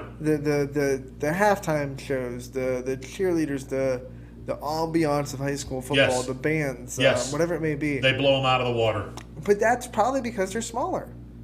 You know, when you're big, you kind of lose all the small stuff, and when you're smaller, you kind of understand all the other stuff that goes. Well, into it's different. Football in Texas is all about football, and the other stuff, it's along for the ride. Right. It's not on the ranking of importance. It's along for the ride. Here in northeastern Ohio, it's not just football. I mean, the band parents will tell you it's not just football, because especially if you're fortunate enough to be in a really good music department. See all the comments on our football broadcast are the people that tune in just to watch the band. And I'll tell you, Absolutely. It's serious. Oh, hey, listen. When we're doing Crestview games, You better I turn made it damn down. sure headphones are down. Nobody's saying a peep in my broadcast booth, and those window's up. microphones are on, and we're listening to the band. Doesn't matter if it's home, road, whatever. You're always going to put the band on. That's the inner band geek in me coming out, because I was fortunate enough to do 4 years, and then I was really fortunate to be in the Warren Junior Military Band, which we were able to do things that I would have never been able to do in high school. I thought, because it was a military band, I thought you were about to say you were able to do things that you can't discuss. Well, no. Well, those are things I couldn't discuss either. Band camp was, we won't go into the stories. But I was able to march junior year because of the Warren Junior Military Band. I marched in the Macy Thanksgiving Day Parade. There you go. Junior year. I mean, that was 40 years ago. This past Thanksgiving, I was in the Macy Thanksgiving Day Parade. That was freaking phenomenal. It's probably a memory that you'll Oh never God, lose. 5.5 miles from where they started at Central Park, all the way down to the Macy's store on 32nd Street or Yes, whatever. yes. It's like 50 some odd blocks where you had to march this thing. It was a long ass parade, and we were in front of Santa and his reindeer, were biting the asses off of our people in the back row because we were so close to Santa. So it was a cool day. It was a lot of fun. It was like, Comment, I swear to God, if you do that again. Rudolph, you get that nose out of my. So no, it was a good time. But no, getting back to long way around, which we have a habit of doing, by the way. I know, tangent. Northeastern Ohio, it's not just about football. It's football. That's our main dish, but we also have side dishes that are pretty tasty as well. We got the bands. We've got the ambiance. And sometimes if you have a year where your main dish isn't tasting quite as good, you always have your other side dishes that taste really good. you know? Absolutely. If your football team's struggling a little bit, You hey, have the the band's other staying stuff. good. The band is really good. So it's a different animal where Texas sells football, Ohio sells the experience. Mm-hmm. And again, I grew up in Ohio. I've lived most of my life in Ohio, but I've seen other states. Do we have the best football? No, we don't. Texas is way better. Florida's better. California's better. I would argue Tennessee and Illinois are right on the heels of Ohio. Some of those Midwest states like Illinois, Those Missouri, Midwestern Kansas, states are ridiculously those good. farm boys take it. But we have the best experience. Mm-hmm. We have the whole experience. No, Ohio blows everybody out of the water. It's not even close. Ohio or bust, baby. I lived in Florida, where Florida football is really good. But the ambiance. If you're in the right part of Florida, I've heard there's some parts of Florida where it's like, whoa, man, what are we doing? Yeah, it's some of the areas of Florida you're like, Like I think the Panhandle. Yeah, it's getting better, but it's not all. You get out into the southern part of Florida, down around. Of course, that's where the more East Coast or West Coast of Florida, you get some really, really good football. But the ambiance of the bands and the whole 9 yards. Okay, there's some programs that had some good bands, but by and large, I'm like looking around, going, okay, first of all, you guys aren't really that all excited because you don't get into the game as much as the Ohio people do. The ambiance around here is questionable at best. And I'll even throw this out because I think from the media standpoint, and I've said this for years, and again, I've watched New York, Pennsylvania, Texas, California, Florida, Illinois, and Tennessee. I will put our brothers and sisters in the media in terms of the coverage that high school football gets in our part of the world up against anybody. We are, the fans in this area are spoiled. I mean, ridiculously spoiled because you have this great of coverage of high school athletics. Because believe me when I tell you, I go to Jackson, Tennessee. I love Jackson, Tennessee. It's one of my favorite places, and they have some of the best high school football. And there's a couple of areas where they were state champs or playing in a state championship game, which would be considered D5, D6 around here. Their coverage sucks. Oh, it's awful, and you don't see the highlights 20 minutes out of a Friday night news. You don't see a YSN where people can go to a website and watch 40 some odd games on 20 some 25 30 some odd games on a particular Friday night or a Saturday. They don't have any of that stuff. They didn't have any of that stuff in South Florida. You wonder how these other schools are going. I mean, around the country are going. They're going through what Ohio's going through. Yeah. With the shutdowns and the parents not allowed and fans well, not now allowed. Here's fans not allowed is what I'm saying. Here's so how are they? They don't have a YSN or anything. What are they doing? Now here's an interesting thing. Tennessee, Mullen High School, which is just outside of Jackson, they played for a state championship game. They got their doors blown off in the state title game. This year? This year. They just played it over the weekend. They got their doors blown off in the state title game, but it was a standing room only crowd for the state championship because they allowed everyone and their brother to go see the game. And I'm watching video where people have masks on, but I'm watching video. They're right next to each other, and their asses to elbows, all on the visiting stands from 20 to 20, asses to elbows. Everyone is all bunched up together, and they got their masks on. They didn't have. Oh, you can only have a certain amount of people. No, state of Tennessee said, screw that. We're not doing that. We're gonna let the people show up, and we'll let them do whatever they want to do. But you have to wear a mask. I'm wondering how their basketball season's gonna do. We'll see how that. I always stay a hold with the people down there because you keep us updated. Oh, basketball's another. That's a great venue down there. The Georgia State Championship. Last weekend, not this weekend. Last weekend, the team that I have friends watching, they had the lead and the ball with like a minute left, and the other team had 2 timeouts, not 3. So, but they were at their own 3-yard line. So all they had to do was knee. Yeah. And knee the clock out, but they had to knee it 3 times because the other team had 2 timeouts. So on the third knee, the kid fumbled the snap. The other team got the ball and scored on their first play of the next drive. No. I thought Springfield's was heartbreaking. That's worse. That's a whole new version of heartbreak right there. I mean, it's one thing you remember. Well, you weren't even born yet. The when Giants, this happened. right? The Meadowlands Miracle, where Pisarcik handed the ball off to a unsuspecting Larry Zonka, who thought he was going to kneel, and he didn't, and he handed the ball off, and Herm Edwards, of all people, picked up the ball, ran it back for a touchdown, and they just, to this day, the Giants fans, they're still uncomfortable until the clock hits 0. But that, you're not even going to hand the ball off. You're just taking the knee. And you can't get the snap. Oh, God. Can you imagine a team losing that forever. A state title game that way? And no. You should have seen how long the refs took to make a call. They were probably standing there like, guys, do we really want to do this? Did that really just happen?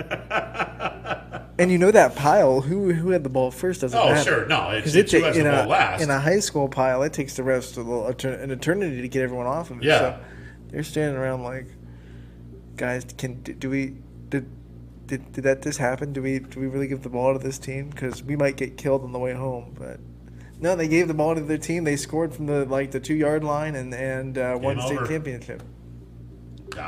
Brutal. I wouldn't want to be the team on the losing end of that. That's just The cold. fans. Oh, yeah, I could hear them because it was a video. It was a fan video. All the fans were saying, "Why didn't you just run the ball?" They didn't want to take a knee. They wanted to run the ball because they were so deep in their own territory. You run the ball, you're going to risk an even bigger risk of fumbling. I don't understand what they were coming from. But Yeah. there were a lot of people screaming, "Just run the ball!" Yeah. There was an expletive between. Well, of course. Yeah. Just run the ball. Much like when you guys were bagging on me with my football predictions, and I make something of that, and you're like, you don't know what you're talking about. Scotty has a catchphrase for you that we'd have to have a button for. Yeah. You know, Scotty's a good. Who the cares? Yep. So we'll bring Scotty next time you start to get a little bit big-headed. No, there's no. I'm just offering an opinion. That's all. I'm just offering an opinion. That's all we're gonna do. By the way, tonight, speaking of football, Rams and Patriots. So we'll see what happens there. Oh, Rams. I got bigger fish to fry. I got a game tonight. You got Crestview Mooney. I got Crestview and Cardinal Mooney. Mooney's finally coming on the basketball floor. I'd love to give you a bigger scouting report, but it's their first game, so I don't know what they're going to bring to the table. Can't you tell me what they did last year? The hell kind of a scout are you? 330-886-0813. I can tell you Katie Huff's going to score a lot of points, so I'll tell you that. All right, well, I'm not going to go over under because then we're going to turn our program into something that we don't want. Spelled H-A-U-G-H, but pronounced Huff. Huff. So don't. Yep. Yeah. H-O-U-G-H would be Huff. Okay. Yeah. That's fine. Like Charlie Some Huff, the people have knuckleballer trouble. who gave up a home run to Reggie Jackson. Probably 1970s. 1977, actually. There you go. Yeah, 77, one of 70s three. baseball. One of three Dodger pitchers that on first pitch Reggie swung at in the World Series, Game 6, and hit 3 home runs. Yeah, Huff was the middle one, I think. Well, he was one of the 3. Bert Hooton was one. Charlie Lau was one. You were close. And Charlie Huff was the other one. So I don't know which in order, but Reggie hit 3 of them out. The third one was Third one was when he invented the Pimp Daddy home run. The Pimp Daddy. Yeah, where he hit the ball, dropped the bat, admired it, walked up the first base line. And, of course, in New York, when you do something, it gets magnified a million times over because it's New York. Everyone was like, oh, man, that was cool. And now everyone and their brother does it. So I love it. I hate it. Sorry. I just hate it. Yeah, look, put your freaking head down and go around the bases. No. Otherwise, I'm going to put one in your ear hole. Then that tells me that I got in your head. No, I served one up that And as a manager, if you hit a batter that watches a home run, I'm telling every one of my hitters, if you hit a home run on this guy, watch it because you'll get on base the next time you get up. Well, it's not necessarily the guy that gets the damage. It's normally the next guy. And I don't understand that one at all. Giving us a free base. Yeah, okay? I don't understand that one at all. Watch it. Because if we hit 2 home runs, that's 2 free bases because he can't stop himself from hitting one of our hitters. Yeah. I mean, it's just I get the logic of that. Now, of course, if you have confidence that your defense will turn a double play, then it doesn't really matter. But you just want to take some anger out because you served up a home run and then the guy decided to show you up. You hit somebody and then you give up another one. And it's a 2-run homer because you couldn't avoid. Yeah, you have to make sure you don't. And then he watches it. And so you have to hit the next batter. You don't want to do that after a while. But by the same token, a pitcher coming off the mound showing up a hitter when he struck him out. I don't like that either. Okay, so that's at least consistent because I've seen so many people that are fine with the, fist pump and pointing at the batter. No. But when someone hits a home run and even looks at it for 2 seconds and maybe throws his bat a little bit. Yeah. No, I can't do that. But a pitcher can fist So pump I'm and scream. Listen, I'm okay if someone. How big is this? Oh, jeez. No, we can't do it because the screen isn't big enough. Do it sitting. All right, so I'm good enough where someone will do it left-handed. Boom, and then run. Okay, no problem. What I don't like, and what I've never liked, and what I just cannot stomach, and it's growing up in the 60s, and or not in the 60s, off my growing lawn, up in the here it 70s, where you didn't see this crap until Reggie did it. Boom, drop the bat, walk 4 or 5 steps, looking. Where did you stand? And then I'm going to do a slow trot around the bases just to really annoy the shit out of you. Where did you stand on Sammy Sosa's drop in the little skip? That's a trademark of his. That's the whole skip thing. Now, let me give you a great story about old Sammy. So, only time that I ever did a game on a major league radio network, and unbeknownst to me, Cubs are rained out on a Sunday afternoon. They're rained out. Sammy Sosa is in Jackson, Tennessee, doing a rehab appearance. We're playing Birmingham, which is the White Sox AA affiliate. Pringles Park is packed.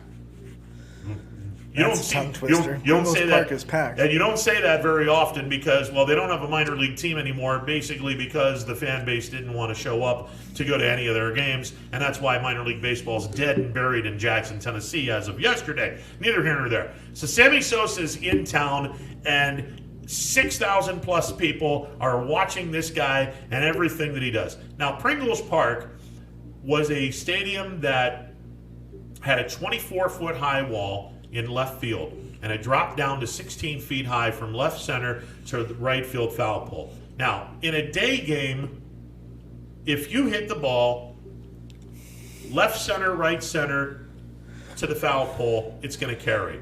But at nighttime, if you hit a ball 20 feet to the foul line, either direction, it'll carry. Elsewhere, it ain't going to carry where the hill of beans. You're going to get a long out. So, Sammy Sosa on a Sunday afternoon, and it's the one game that unbeknownst to me, I'm broadcasting the game on WGN out of Chicago. They took our feed, broadcast the whole freaking game. I don't know why. Did you get a copy of it? I did, actually. You have it? I don't have it. It's somewhere way. It's like the highlight of your career. It probably before is. being on Running Point, of course. It probably is up until the Running Point thing. So Sammy Sosa goes third at bat. Everyone's hoping and praying that he goes yard. He clobbers this pitch, goes into the hop step, starts jogging up the first base line, and the ball goes off the wall. Oh, no. And he has to hightail it into second base, and the look on his face was like, I freaking hit the shit out of that ball. Why didn't it leave the yard? Well, twofold. Number one. Now, did you know, did you kind of, okay, this isn't going out. How did you call that? Oh, no, I knew it wasn't going out. All right. Yeah, So I knew it wasn't going out. I was like, high drive, right center field, going back is back of the track, the wall, off the top of the wall, on his way to second base is Sosa. He'll get in with a stand-up double, and Sammy thought it was gone because he did the hop step, only to find out that he winds up with a double. So it's danger. You do the whole dramatic thing and then it doesn't go out. Oh no! The other part of that is, could you imagine if he was one of those clowns that admired the ball and looked and walked up the line and then realized, oh crap, that ball went off the wall. Now I'm going to get a single out of it instead of a double because I didn't hustle. It better be a no-doubter if you're going to do it. Oh yeah. Well, this was the lesson that he learned, and everyone else, as it turned out, all the other players that came from Chicago to rehab because of injuries at Pringles Park, all of a sudden knew. That was a pitcher's ballpark. Even though the dimensions weren't all that big, it was a pitcher's ballpark because the ball didn't carry all that well. So, and he hit the crap out of it, but he didn't get a home run out of it. It's weird how some stadiums are like that. I watch a lot of softball. The college softball stadium in Baton Rouge at LSU is extremely hard to hit a home run in. It just doesn't carry there. Yeah. You can't explain it. It doesn't go out of that stadium. Yeah, it's not. Now, I will Maybe follow it's the that. humidity, or I don't. Yeah, I'll follow that story with a story of Prince Fielder. Prince Fielder hit what I consider to be the longest home run I have ever seen with my two eyes in a live setting in person. I've never seen this before. Again, this was at nighttime. This wasn't a day game. This was a night game where if you hit the ball where he hit the ball, no way in hell this ball leaves the park. Not only did this ball leave the park, there's a tree line that's about 100 feet beyond the right center field fence at Pringles Park, or it used to be there. I don't know if it's there or not. And Pringles Park was close to the I-40, but not where a guy would hit the ball onto the interstate.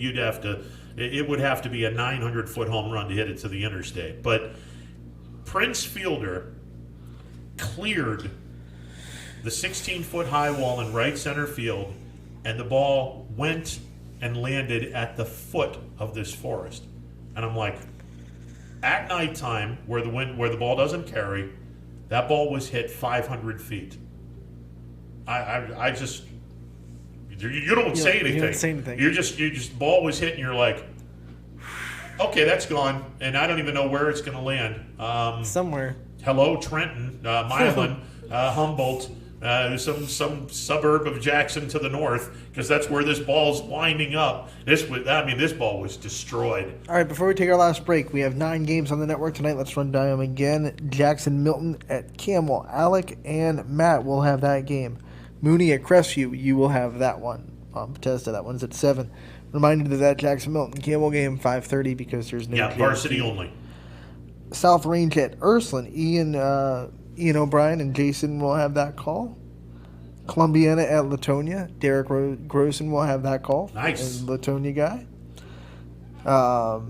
Canfield at Poland. Richie Giuliano will have that call. He's doing a great job covering Canfield for us. We have East Liverpool at Edison, and the Edison School will have that one. We have Lowville at Sebring. DJ will be at Sebring for that. And that one's also start at 5:30 start time, no JV. We have Beaver Local at United. I'll be at the Eagles Nest for that one. And finally, we have Springfield at Western Reserve. Jamie and Anthony Romo will be on the call for that. And they do a great job covering Springfield. Lowville, coached by former YSU women's basketball star Lisa Bertuno-Medelski. And had an opportunity to broadcast their game against Campbell. Young team, really young team, but they can play. Yeah, I'm looking at their roster, which is conveniently right next to me. Of course. Sophomore, freshman, junior, sophomore, junior, freshman, sophomore, freshman. Yeah. So one. They don't have anybody. One junior. Anybody's graduating. Nobody's graduating. 2 juniors. Yeah. So it's a young team. They're small, but they're a feisty bunch. Looks like their biggest player is 5'9". Yeah. And that's Aaliyah Binsky, the center. Yes. Sophomore center, 5'9". Yeah, they're a scrappy bunch of kids. They can shoot, and if they shoot really well, they'll be in a lot of games. Rockets go to Sebring tonight at 5:30. DJ will have that call. And that's a varsity only. Varsity only. Yeah, varsity only game. That same one with Jackson Milton and Camel. There you go. All right. Do we try to take a break? Why don't you do if this works? Do some sponsor readers. Do we have sponsor readers? Well, man, you Well, got the Greenwood one. Okay, well, we got to go through this. Enough to do we it. got to through this. Myers Insurance Company. Myers Family Insurance. Yeah, on the Myers wall right Family behind Insurance. I don't have eyes in the back of my head. I didn't know. I see the wonderful folks at G. Burbick Farms. In the G. Burbick Farms It just studio. tastes better. It just tastes better. So there you go. We have Chevrolet Greenwood Chevrolet. They're the sponsor of Running Points. I gotta go. MTV Vote. Heating and air conditioning. They'll whack you if you don't buy an air conditioner from them. Don't get whacked by high prices. Don't get whacked. Yes. Tri-State Ford down in East Tri-State, Liverpool. yep. Good people down there. Western Reserve. Western Reserve Health. We gotta say big shout out to WRS Insurance Solutions. Absolutely. That sponsor not just this show, but they sponsor player profiles and coaches interviews for Poland and Springfield and I think Crestview too. So they have a lot of good sponsorship, and they've been a great partner to have. Fellowship of Christian Athletes. FCA. Yep. The FCA. They do a thing. Armstrong Cable. They're in cahoots with us as we well. had a great partnership during football season where they had 2 of our games on their cable network every week. So we had a great partnership with them over football season. Absolutely. Good people. all of these folks. We thank you very much. You keep me employed. Thank you. Thank you. Oh, Thank you very much. Well, namaste. We will talk tomorrow. Power Hour is coming up next, and I'm off to Crestview for the next 3 days. It's a 3-night, 2-day trip to Crestview. Go figure. Tonight, Rebels girls taking on Mooney. Tomorrow night, the Crestview boys play United. Saturday night, the Crestview boys are playing Springfield. I'll be there all 3 games, so I'll be the guy that's probably talking through something I shouldn't be talking through. So we'll go from there. Yeah. Read between the lines. Yeah. All right, that'll do it. Running Point. We'll talk to